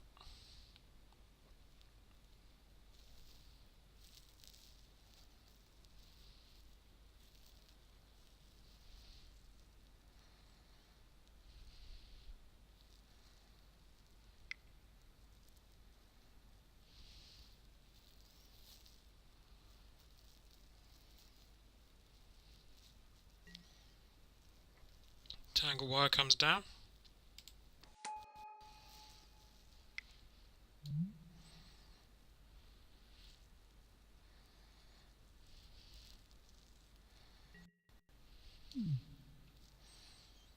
Yawgmoth's Will. Well, you just killed most of what was in your graveyard. So you're either dark ritualing again. Are you trying to build a storm here? Because that's now 5. You are, you're storming off. Shuffle your library, exile the top card until this turn you may pay that card without paying its mana cost. For 5. Interesting. Okay. Grim Monolith. Underground Sea. Sylvan Library.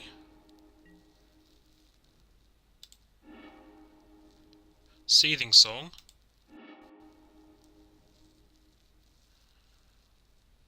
Plains.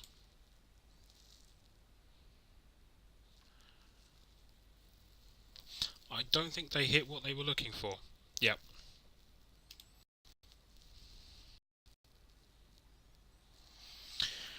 Okay.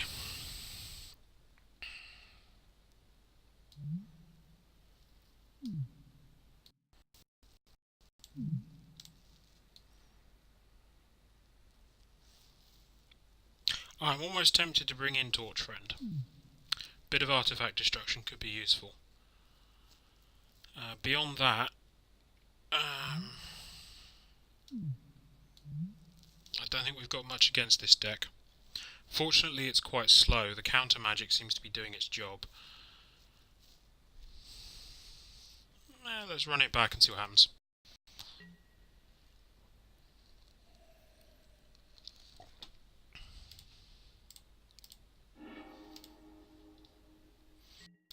We know this.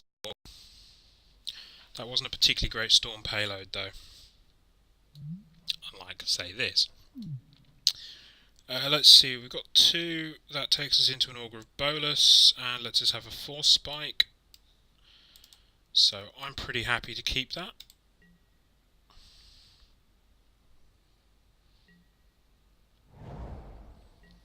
So they're going to start with a scry. Goblin Guide would be great here.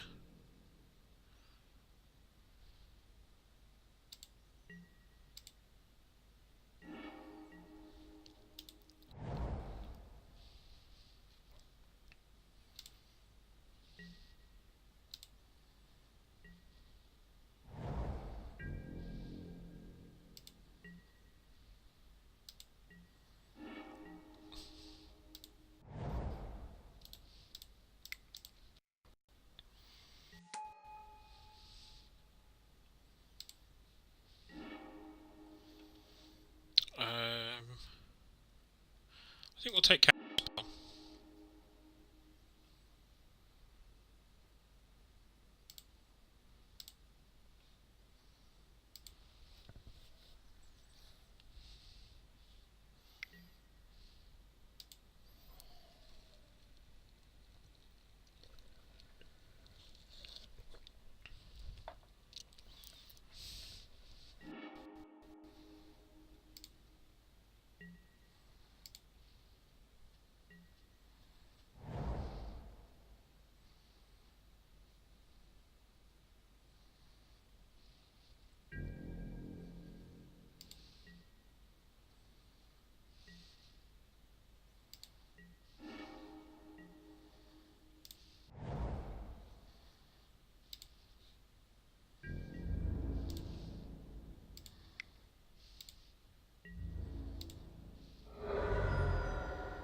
Start with that early 20-turn clock.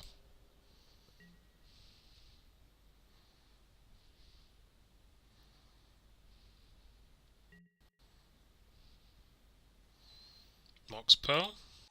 That's fine. Tangle Wire. That's very early for that. I don't worry. Not worried too much about that. Because it's each player, so it's both of us.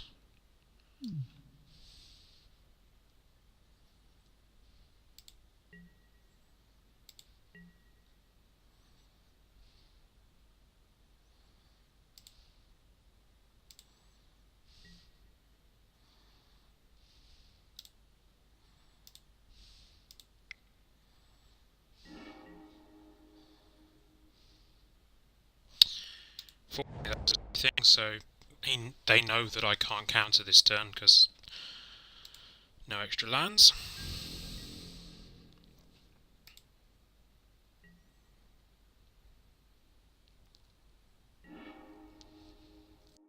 So Tangle Wire loses a counter.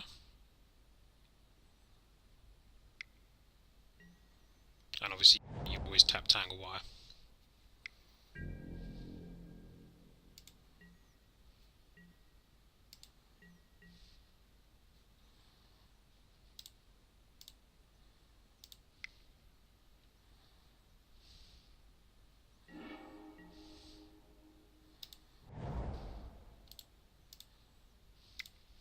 Yeah, we'll cast Swifty.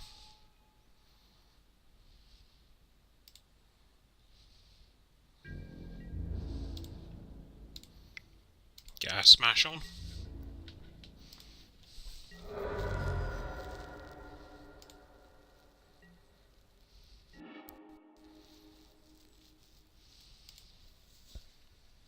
Going fetching for something. Bring out Plateau. Terminate. If you're going to spend a Terminate on Swift Spear, you're worried.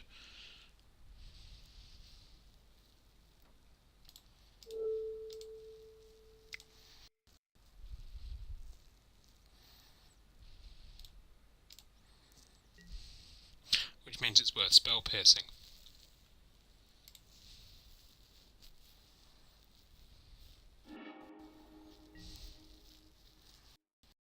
Fading loses another counter.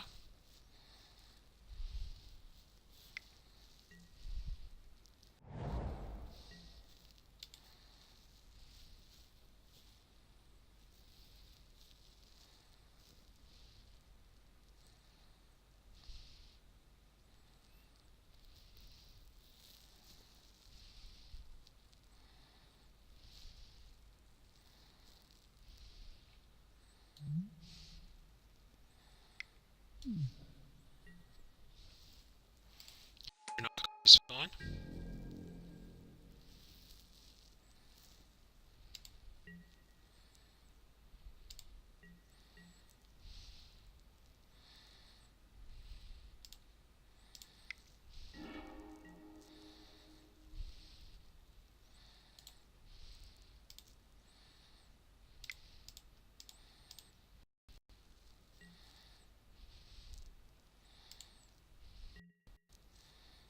Choose cards.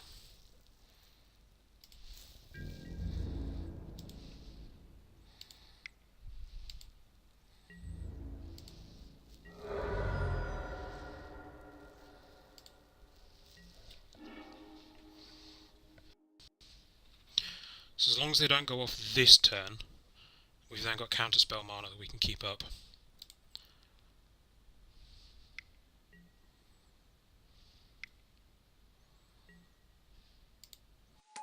Baby Jace, we were searing spearing him.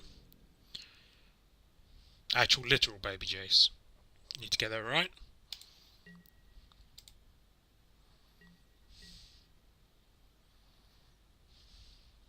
Sadly, you can't tap your enchantments.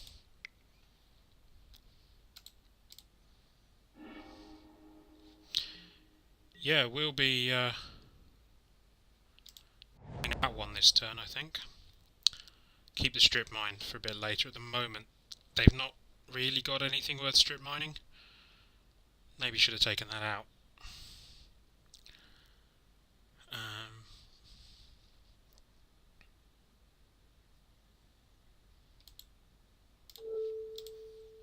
But yeah, I don't want them going off that.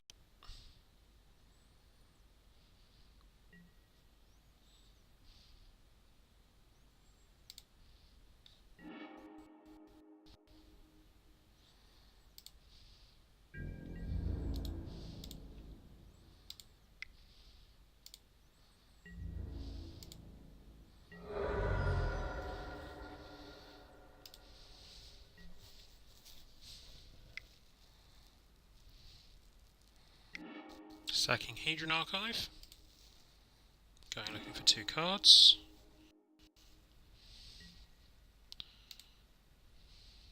Tangle Wire is now useless.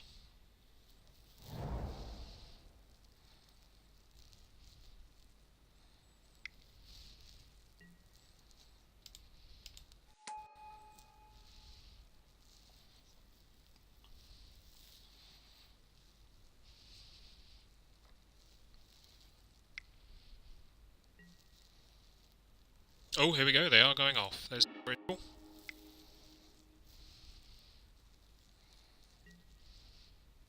Seething Song.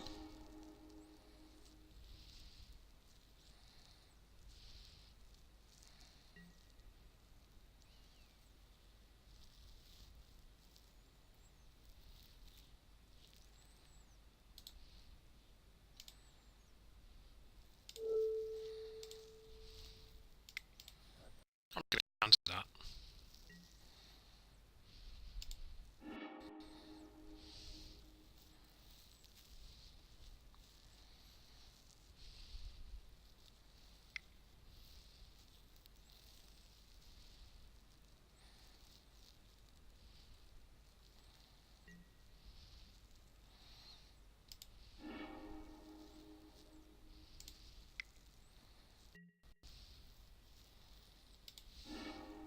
No cards in hand, so you've Dark Ritualed and done all of that. But you've got no cards in hand. So I'm not quite sure what you're up to.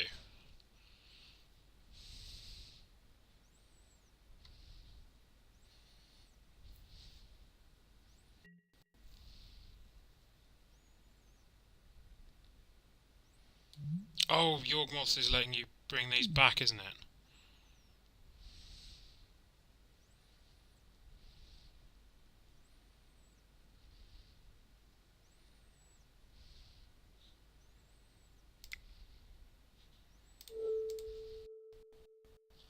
Fine, I'll force spike that. You still got enough mana to pay for it, but I'd rather mess your mana calculations.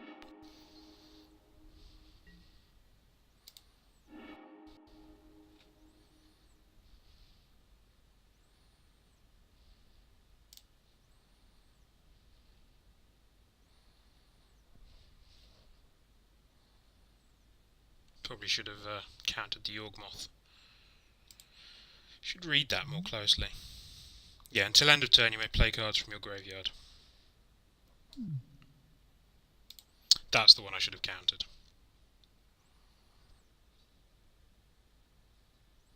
So there's no risk of you storming out now.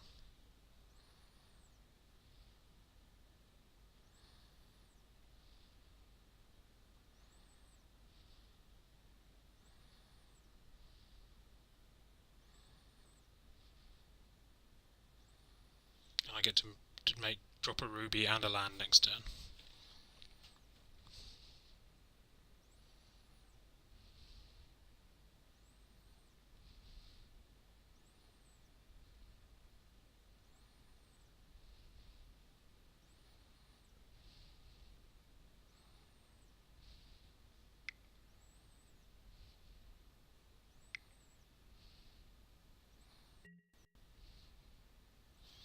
Impulse, yeah, go ahead.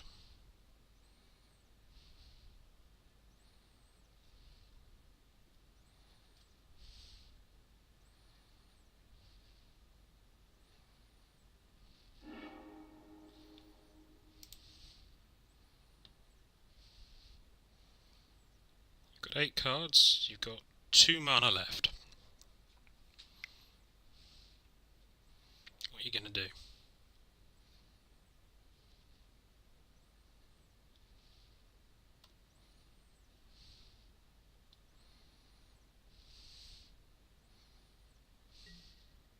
Chrome Mox. Imprinting.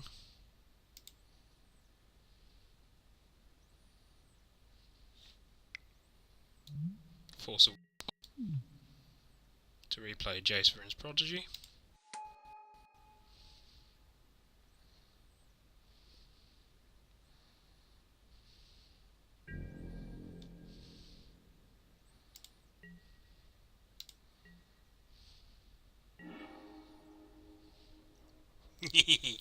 Right.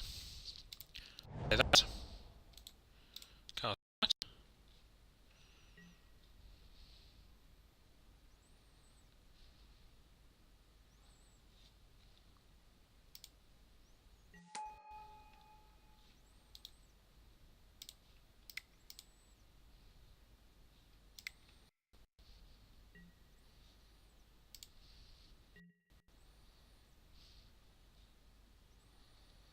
Play that.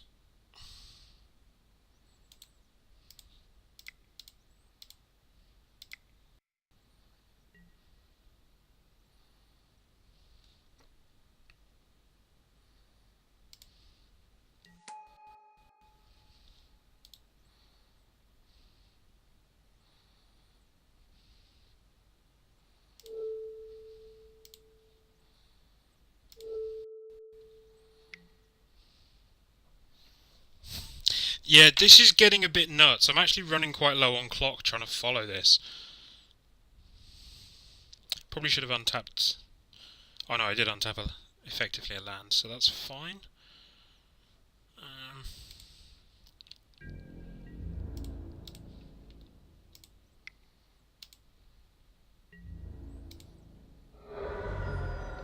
Takes them to 7. Sulfuric Vortex will take them to 5.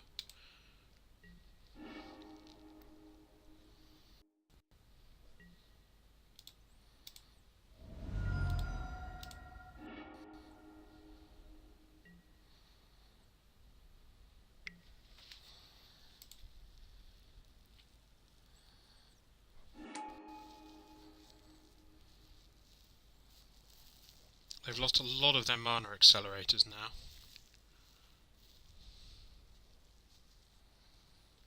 Don't know what their strategy is here. Depends what they've got in hand. They've got a lot of mana available to them. Grim Monolith.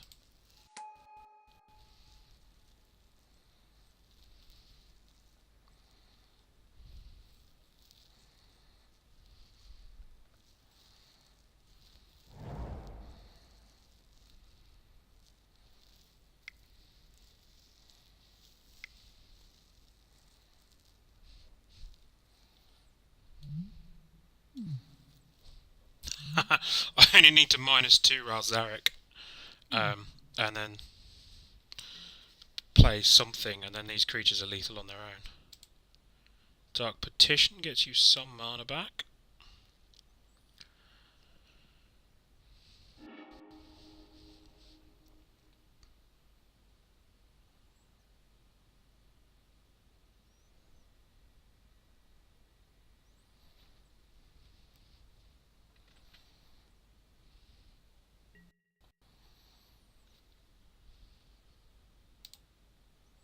Okay, you flip Jace.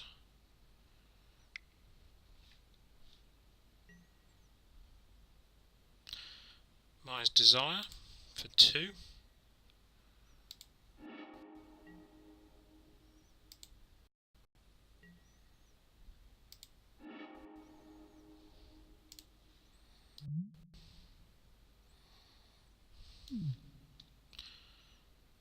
So, hey, concede after all that. Oh, and Cup has gone 2-0 and dropped. Welcome to a Storm deck where if you don't have enough stuff to do with your Storm count, you spend ages fiddling around with your mana, and then some asshole counters your spell and ruins your whole plan. So unfortunately, that means we aren't going to go 0-3, which means we'll have to aim for the old 1 and 2. Yeah, just trying to figure out what was going on there was a bit... Right, let's flip back to Facecam. Crack our first pack of Dragons of Tarkir. Get that good sound in the microphone. Don't remember what the good rares from this set are. I mean, Storm is ridiculously overpowered. I mean, you saw what he had there. I mean, he built up a Storm count of 5 or 6 there. You do that with the card I had, the Empty the Warrens.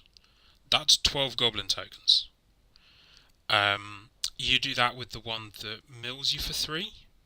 That's 15 cards milled out of your opponent's deck. When he did that, I only had 15 cards left in deck.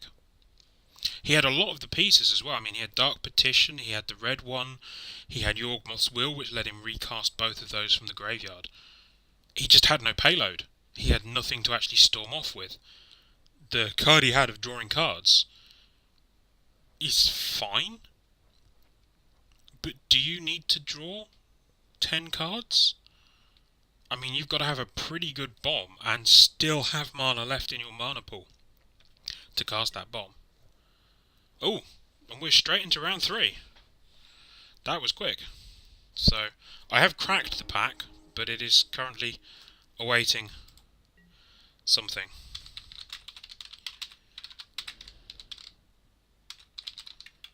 Send a good luck high 5. Shrink that. Oh, no, that's the wrong thing. That's the right one. And this is... we've got red and colourless and a Goblin Guide. Keep that. Turn 1, play out both bits of colour, I guess. Opponent is blue. We draw into Spell Pierce, which is unfortunate. We get to play our Mox, we get to play Rushy P. We get Goblin Guide, which is a brilliant one play, as I've been learning. And then we go Smash, because he's got haste as well.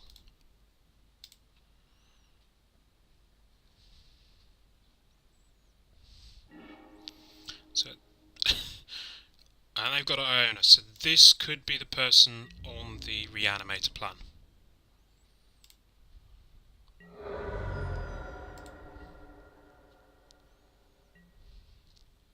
Oh, and we get into blue because we can go into the Izzet Signet next turn.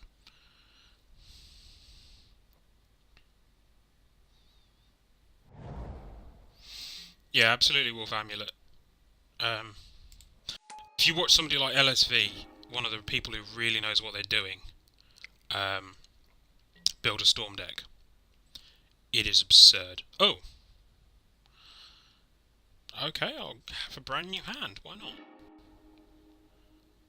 That's alright.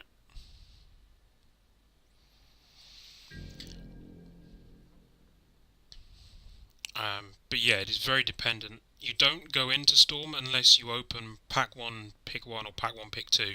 You open that Storm payload and then you start picking up the other stuff. You don't approach it from the other way. You don't pick up the enablers and hope to pick up a payload. You need the payload first. So you want to open a brainstorm or something like that.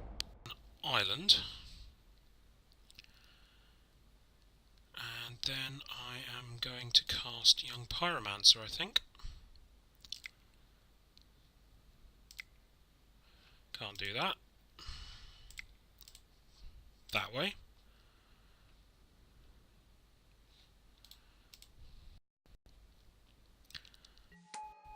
We'll Signet next turn. I think it's more important to get Young Pyromancer down.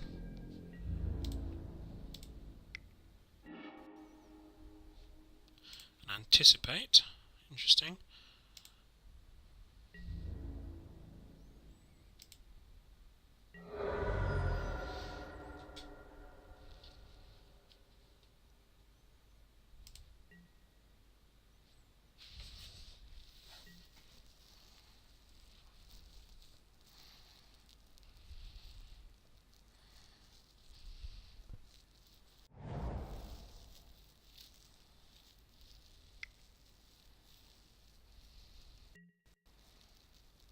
Ooh, Show and Tell. That's an early Show and Tell as well.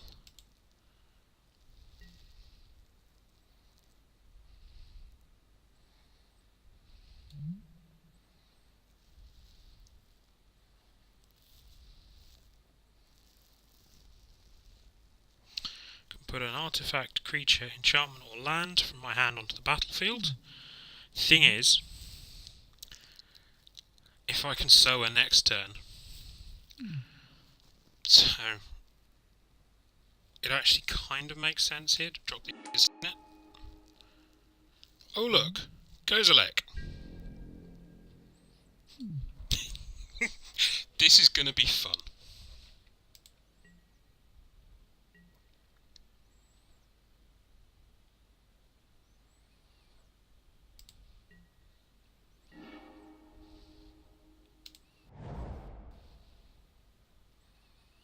So, Sower of Temptation. Pay 1 for that.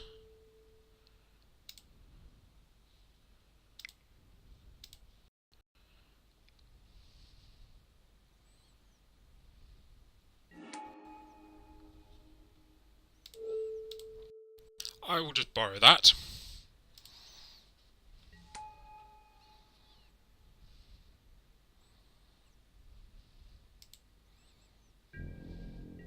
I hope they don't have any burn spells.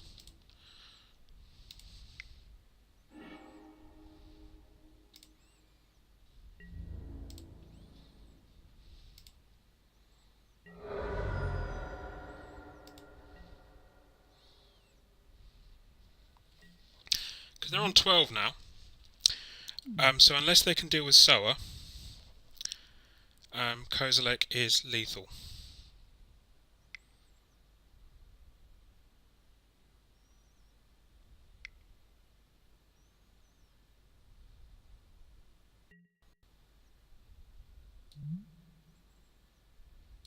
You're drawing 2.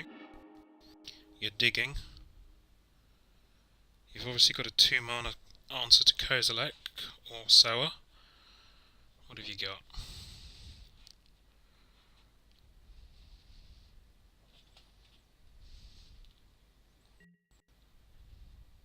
Mox Emerald, okay. 3-mana answer.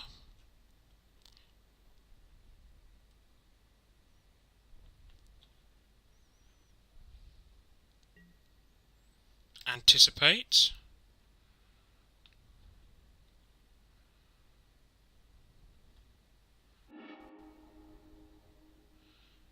Did you get there?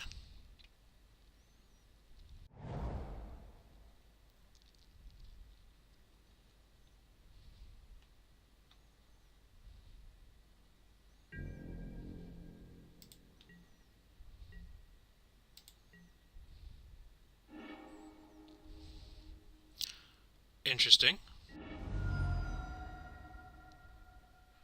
Cracking Scalding Tarn on the upkeep. For an island. 4 mana. Turnabout.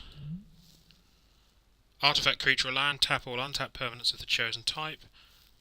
Target player controls, or untap all tap permanents. So you're going to tap all my creatures, I assume.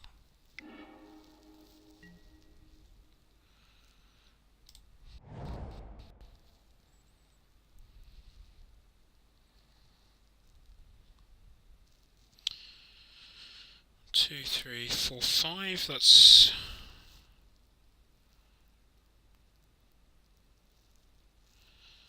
enough. We can't front mana for Rashidun Port though, which is unfortunate. Oh, we could play Outpost Siege.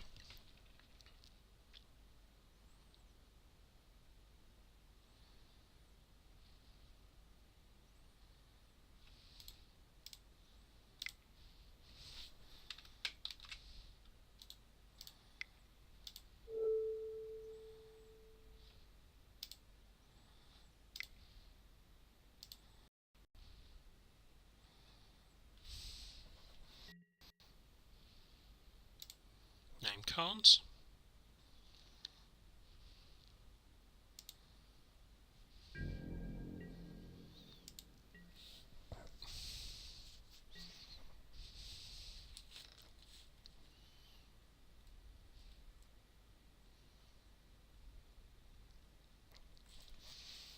Nice. Ooh. Okay, show and tell.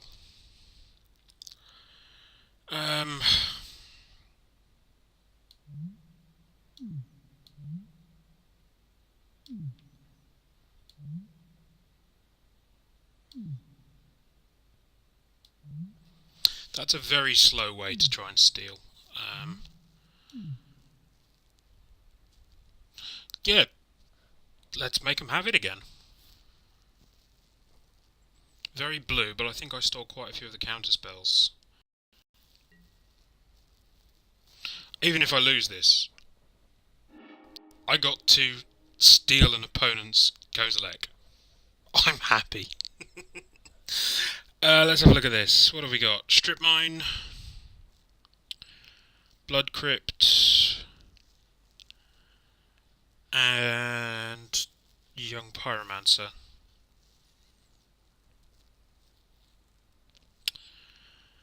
Yeah, you know what, let's keep it. Let's have a bit of fun.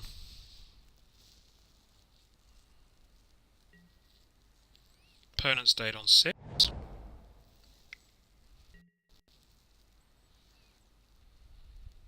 Ooh. Okay. So they are blue-green.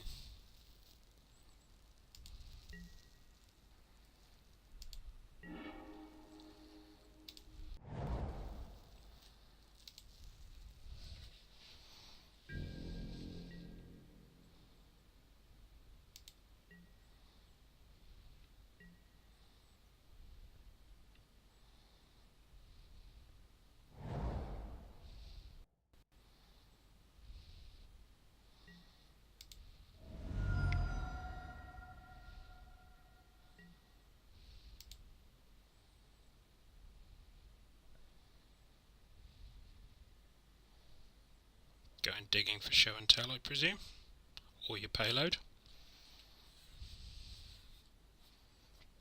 See, this one's kind of the other way around. You take show and tell early, and then you can just pick up any big dorky creatures you like that Reanimator hasn't stolen from you. Often you'll combine this with Reanimator.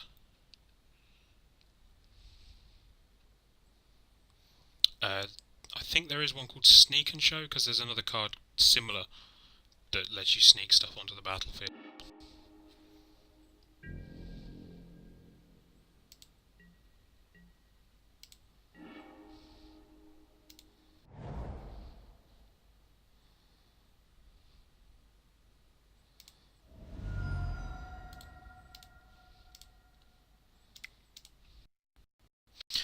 Just gonna do this because there's no point strip mining any of these just yet.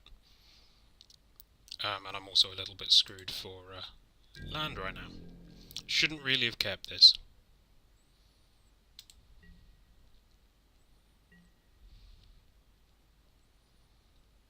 Really need some blue. Ah. Baby Jace.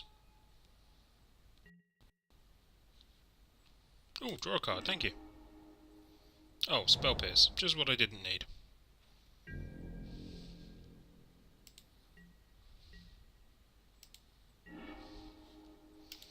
And Mountain, also what I didn't really need.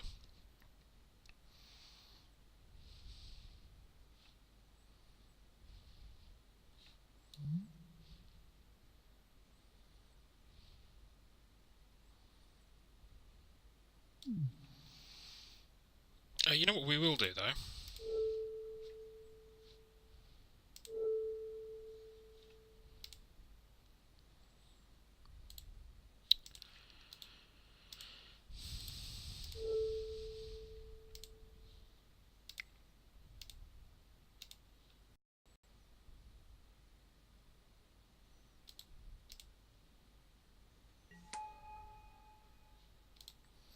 I don't know why you wouldn't let me redirect that to Jace. Ah, there we go. Do I want to redirect damage to Jace Bellerin? Yes.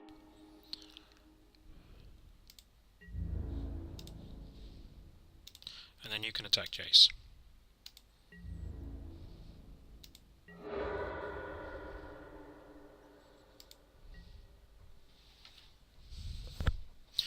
Don't want you getting up to ultimate. Drawing cards is fun, but milling 20 is not.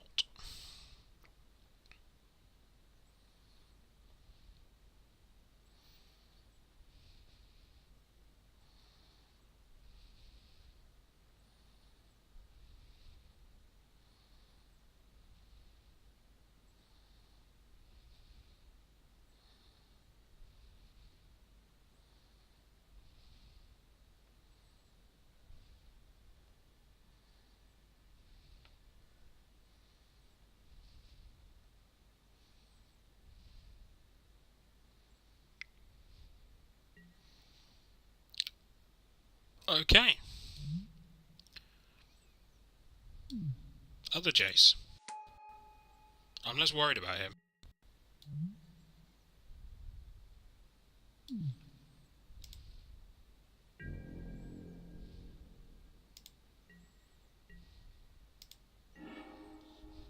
Oh, red.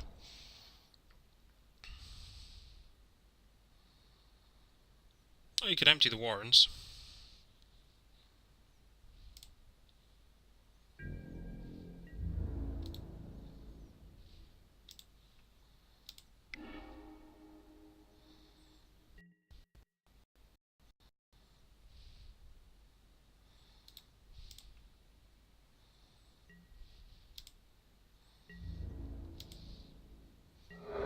I forgot about that trigger. I will attack for naught. Send a message.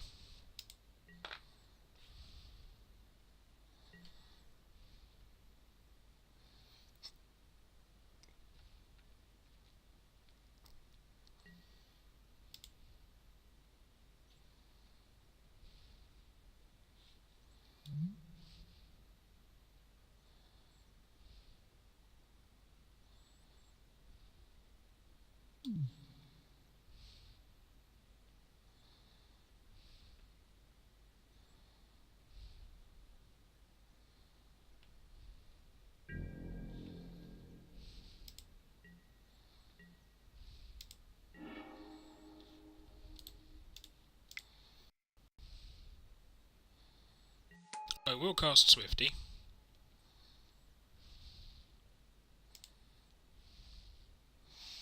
Jace's ability in effect. We're just attacking for 2. Well, 1.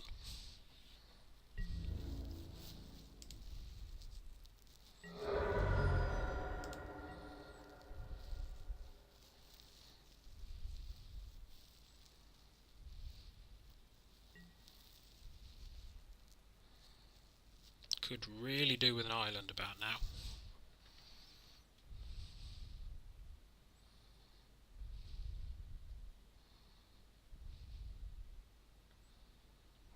Or even a signet.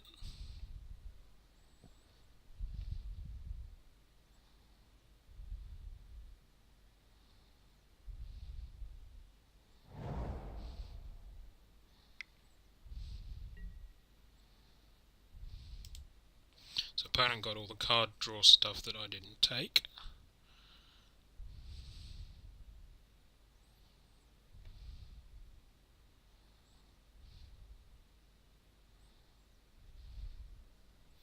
Interesting to see what they discard.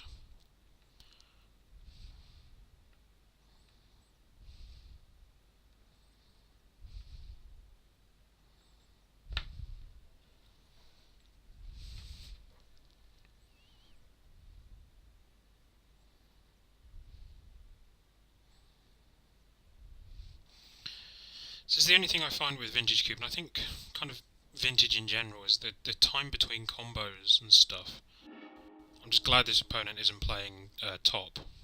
If you sort of sit here waiting for ages while they do all the searching, at least they don't have to shuffle with this, it gets shuffled for them.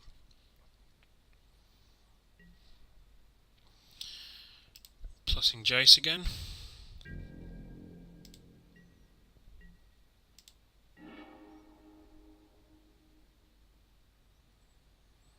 Can't cast Siege Gang Commander.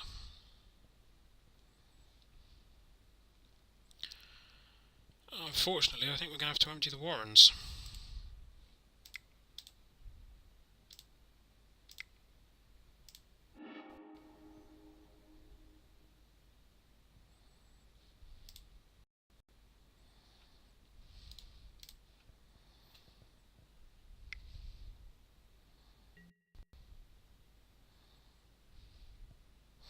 That's fine, you got Mana Drain.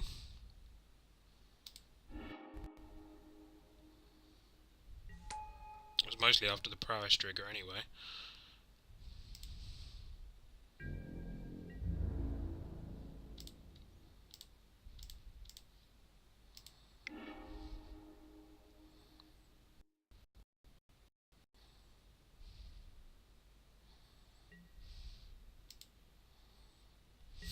Just slowly beating him to death.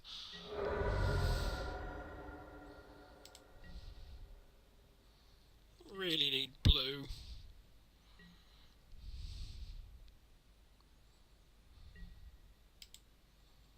I mean, that's so powerful, that Mana ability. I really should have picked that up.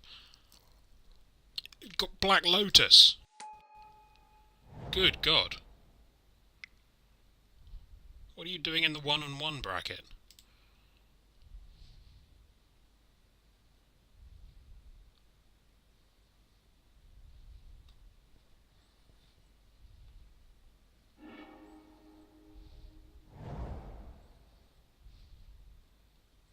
Are you just gonna hardcast Kozilek?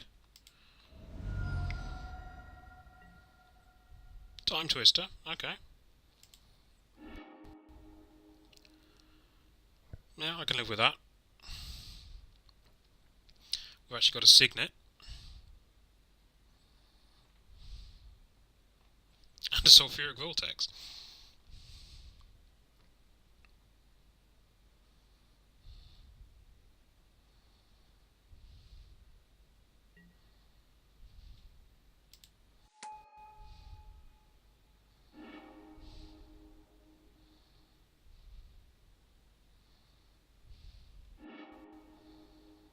They still haven't played any lands worth strip mining.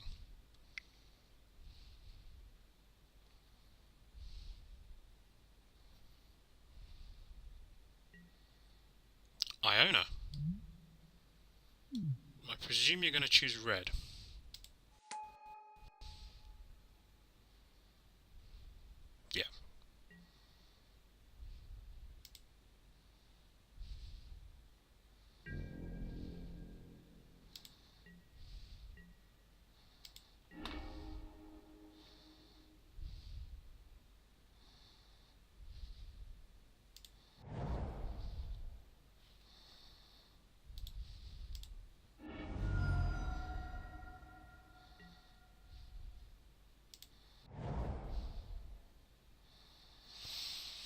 Okay.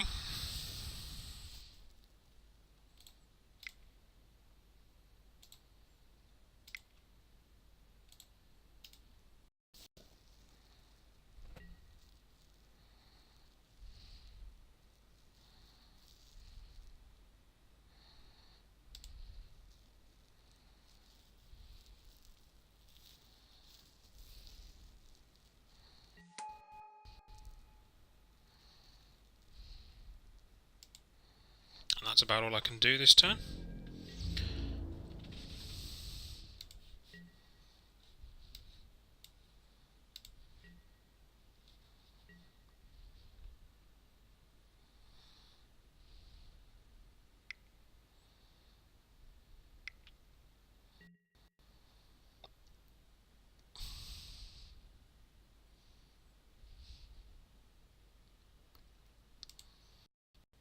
That's a pretty powerful enchantment.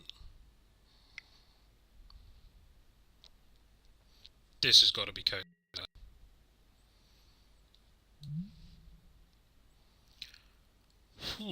Okay. Massive ramp.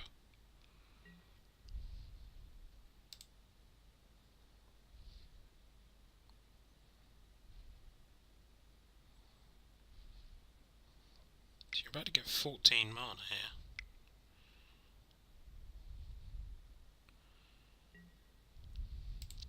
Bounce that. We may actually be about to witness Storm going off. This is nuts.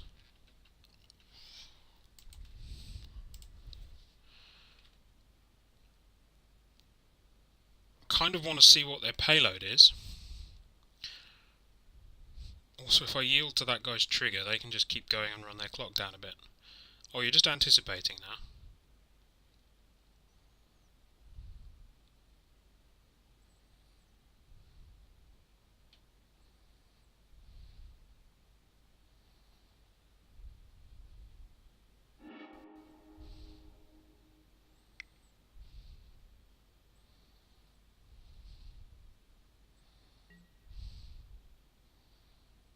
Okay, draw 2 cards.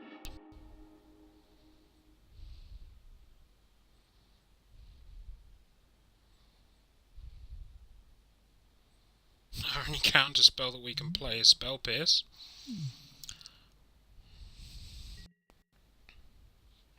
Sundering Titan. Okay. I mean, that hurts you about as much as it hurts me.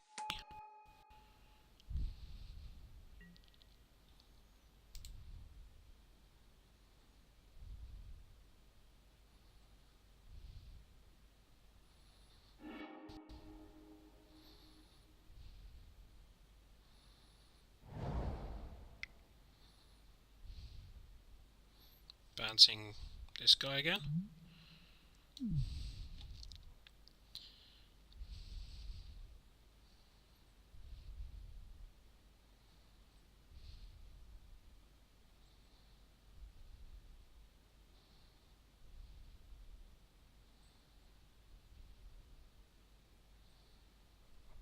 This is kind of interesting. Opponent's clearly got a plan, but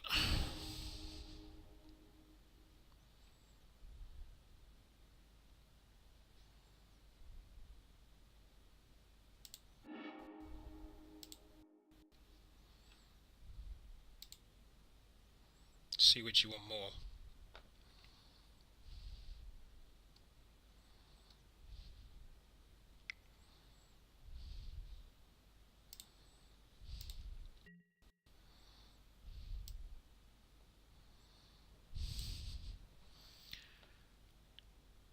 They went for Frantic Search.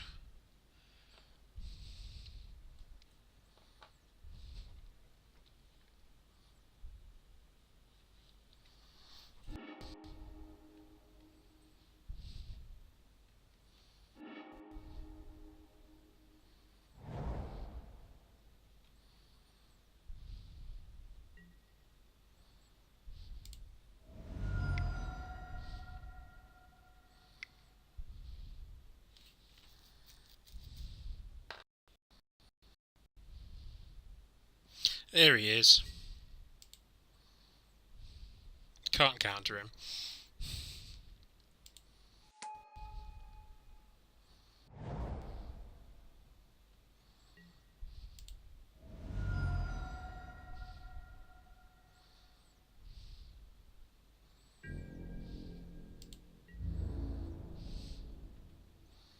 Take 7.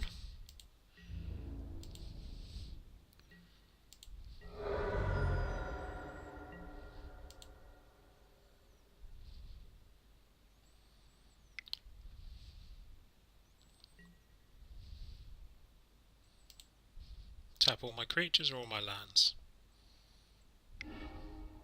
All my artifacts, so I haven't got blue.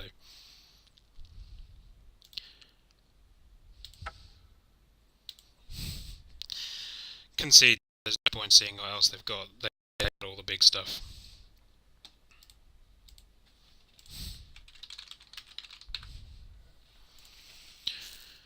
Right. Still haven't really got much that's going to work, so we just need a faster start and have blue.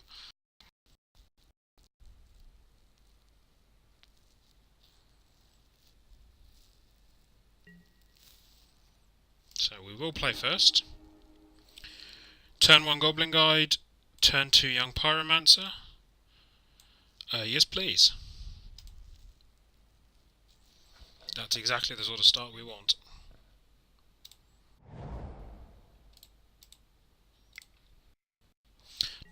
Unfortunately, so I did kind of just immediately go against what I said I was going to do. But a start like that just lets us get really aggressive.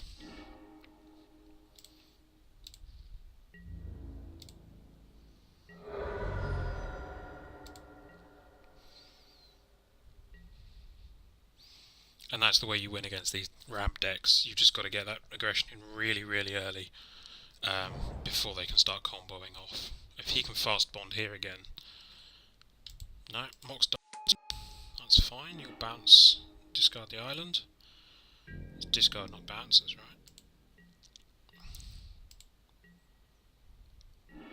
Island would have been nice there, but that's fine.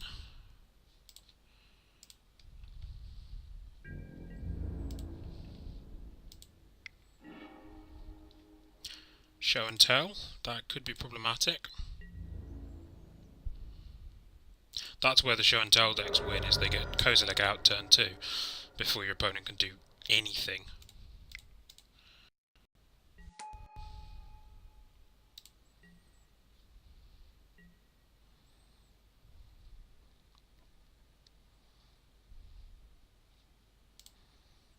Because I mean, show and tell, turn 3, it's a 3 mana, but in this format you've got your Moxons, so yeah. Theoretically, you could turn 1 show and tell into Kozilek or Ulamog.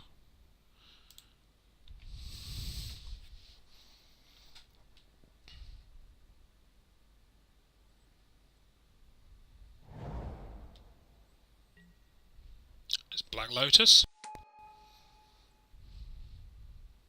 Yeah, turn 1, Black show and tell, Ulamog. Done. Here we go. Oh, Jace.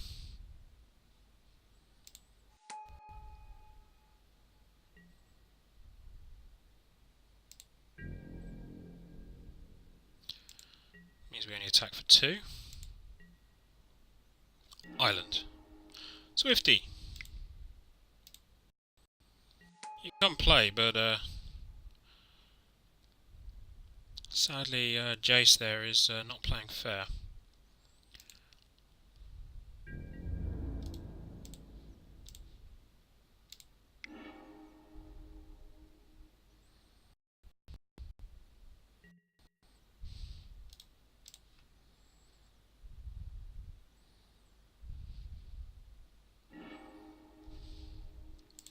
As I own her back again.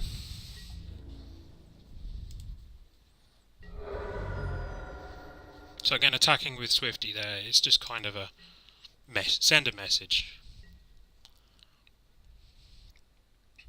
We're not going to win this. I should have kept a stronger hand than this. And shouldn't have missed land drops. if we can Fury Vortex. Oh, right. So we know you've got... You're basically going to keep whichever pile has Kozilek in it.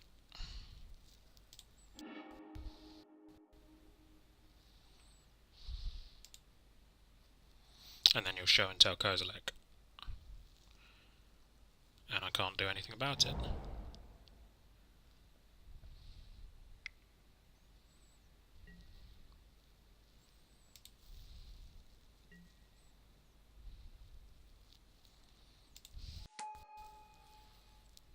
Oh! You own it. Okay, you just went for red.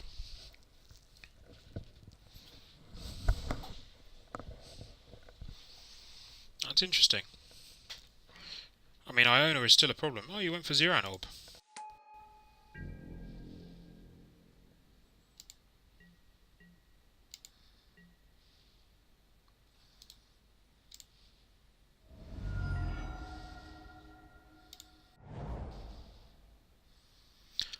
It's no point, I can't cast red, so... Pickle Island.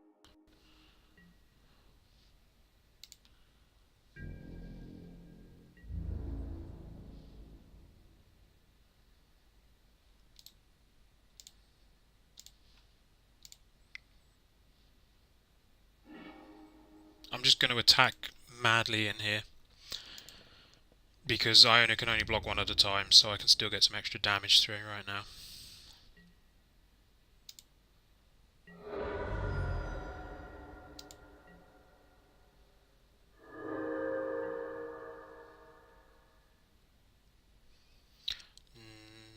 No, we won't redirect to chase.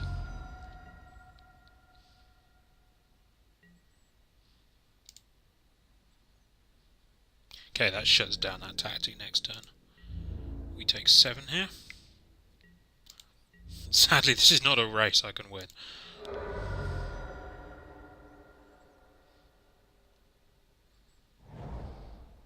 Urborg. Ooh, I have swamps.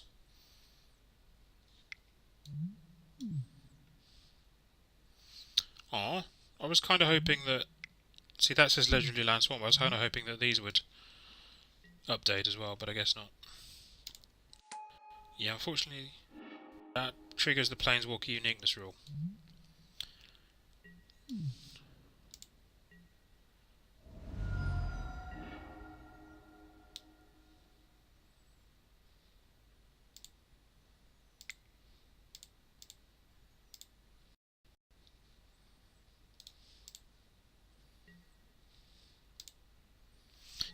One hit from Iona, and then Sulfuric Vortex kills me on my next upkeep. Which is fun. And I just skipped an attacker's step. Because I'm an idiot.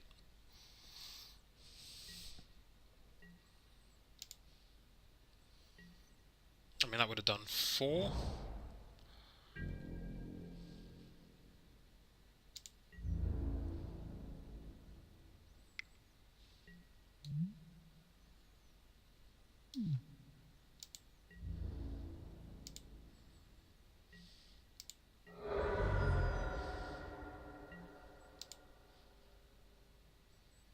And there we go. Killed by my own Sulfuric Vortex.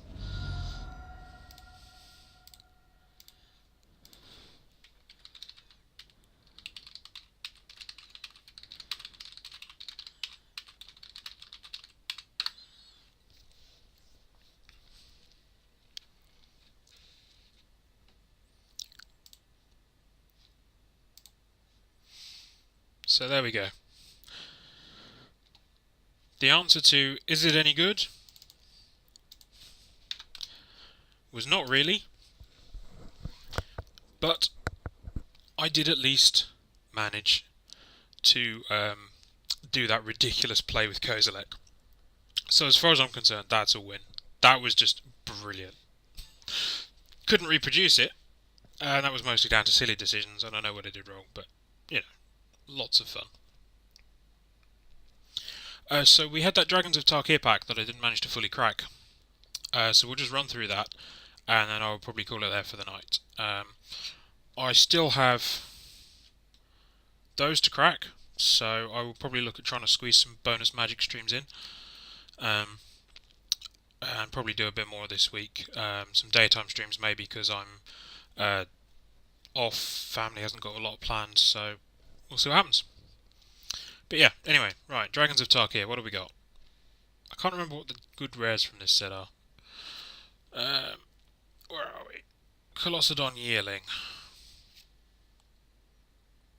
Sarkhan's Rage, aka Hot Hands. Wandering Tomb Shell. Rest in peace, Durdles. Glade Watcher. Vial of Dragonfire. The removal of the Desperate. Elusive Spellfist. Very good card, that one. Lightwalker.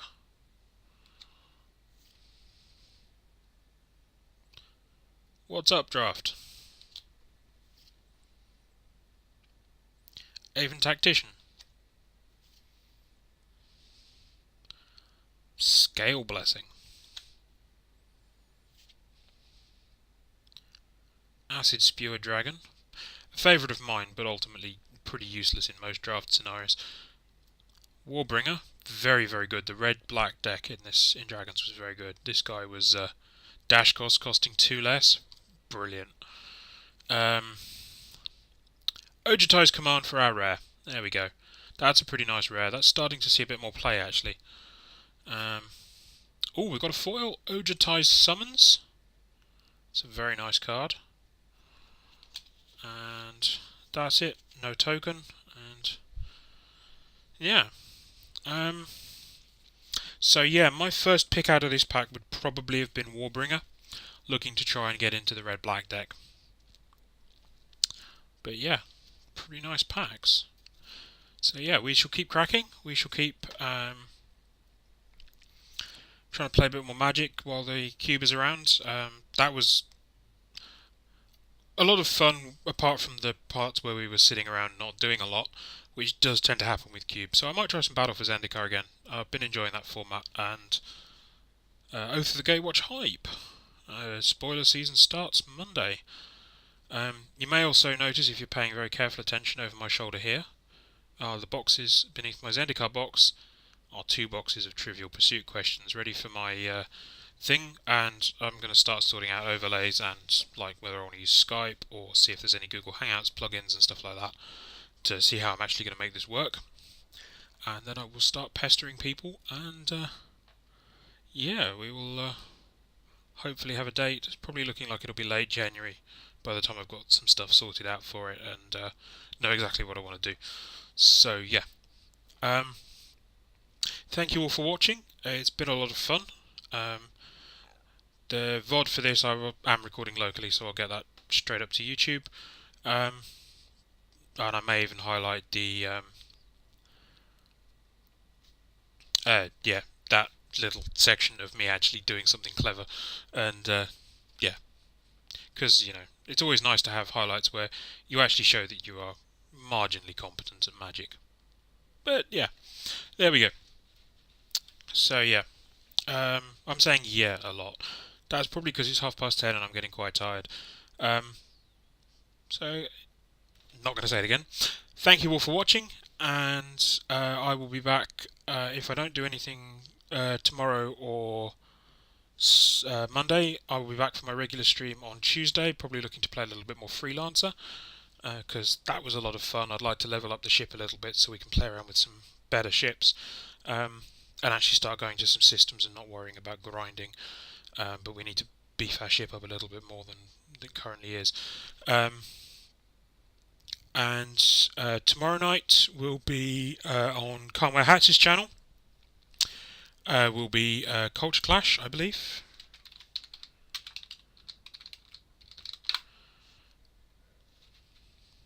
I don't have the plug command set up, that's right. But yeah, it's Twitch TV/Carmware Hats. And let's have a look. Is anybody currently live? Just me. The next fan draft is Omega later on in 3 hours. So yeah, that's the normal loading ready run fans who tend to draft US time. It's usually worth a watch if you're about. Actually, Hats, if you're not doing much tomorrow and you fancy doing a UK fan draft, then yeah, let me know and we'll play some stuff or some Rocket League or something like that. Be up for that. Yeah, no loading ready run streams for the next week. There might be Adam tonight on his own channel, which is Seabats. But yeah, no lure streams for the next week because they are moving moon bases. So yeah, it's up to us fan streamers to carry everybody through. So once again, Hat has something to mention, so I'll hang on a second.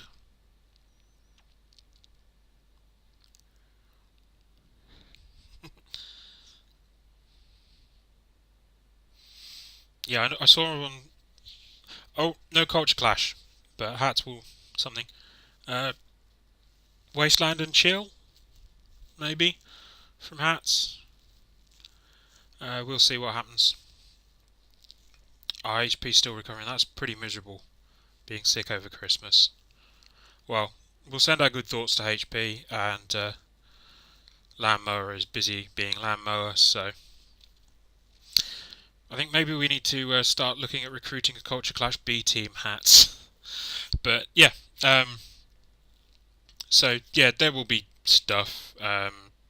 If you pop into any fan streamer's channel, we've usually got Ghost of Legbot running, so you can see who's currently live, and yeah, we all have good fun. Obviously, this week is a bit weird anyway. People have got holidays and stuff. But yeah, Seabat said he probably won't go to the moon base. He might stream from home, so it'll be on his channel, not Lur's channel. Yeah, as Chemistry said, Vox lunches and maybe he might do an art stream or something like that. Again, that'll be on his channel, not the Lur channel.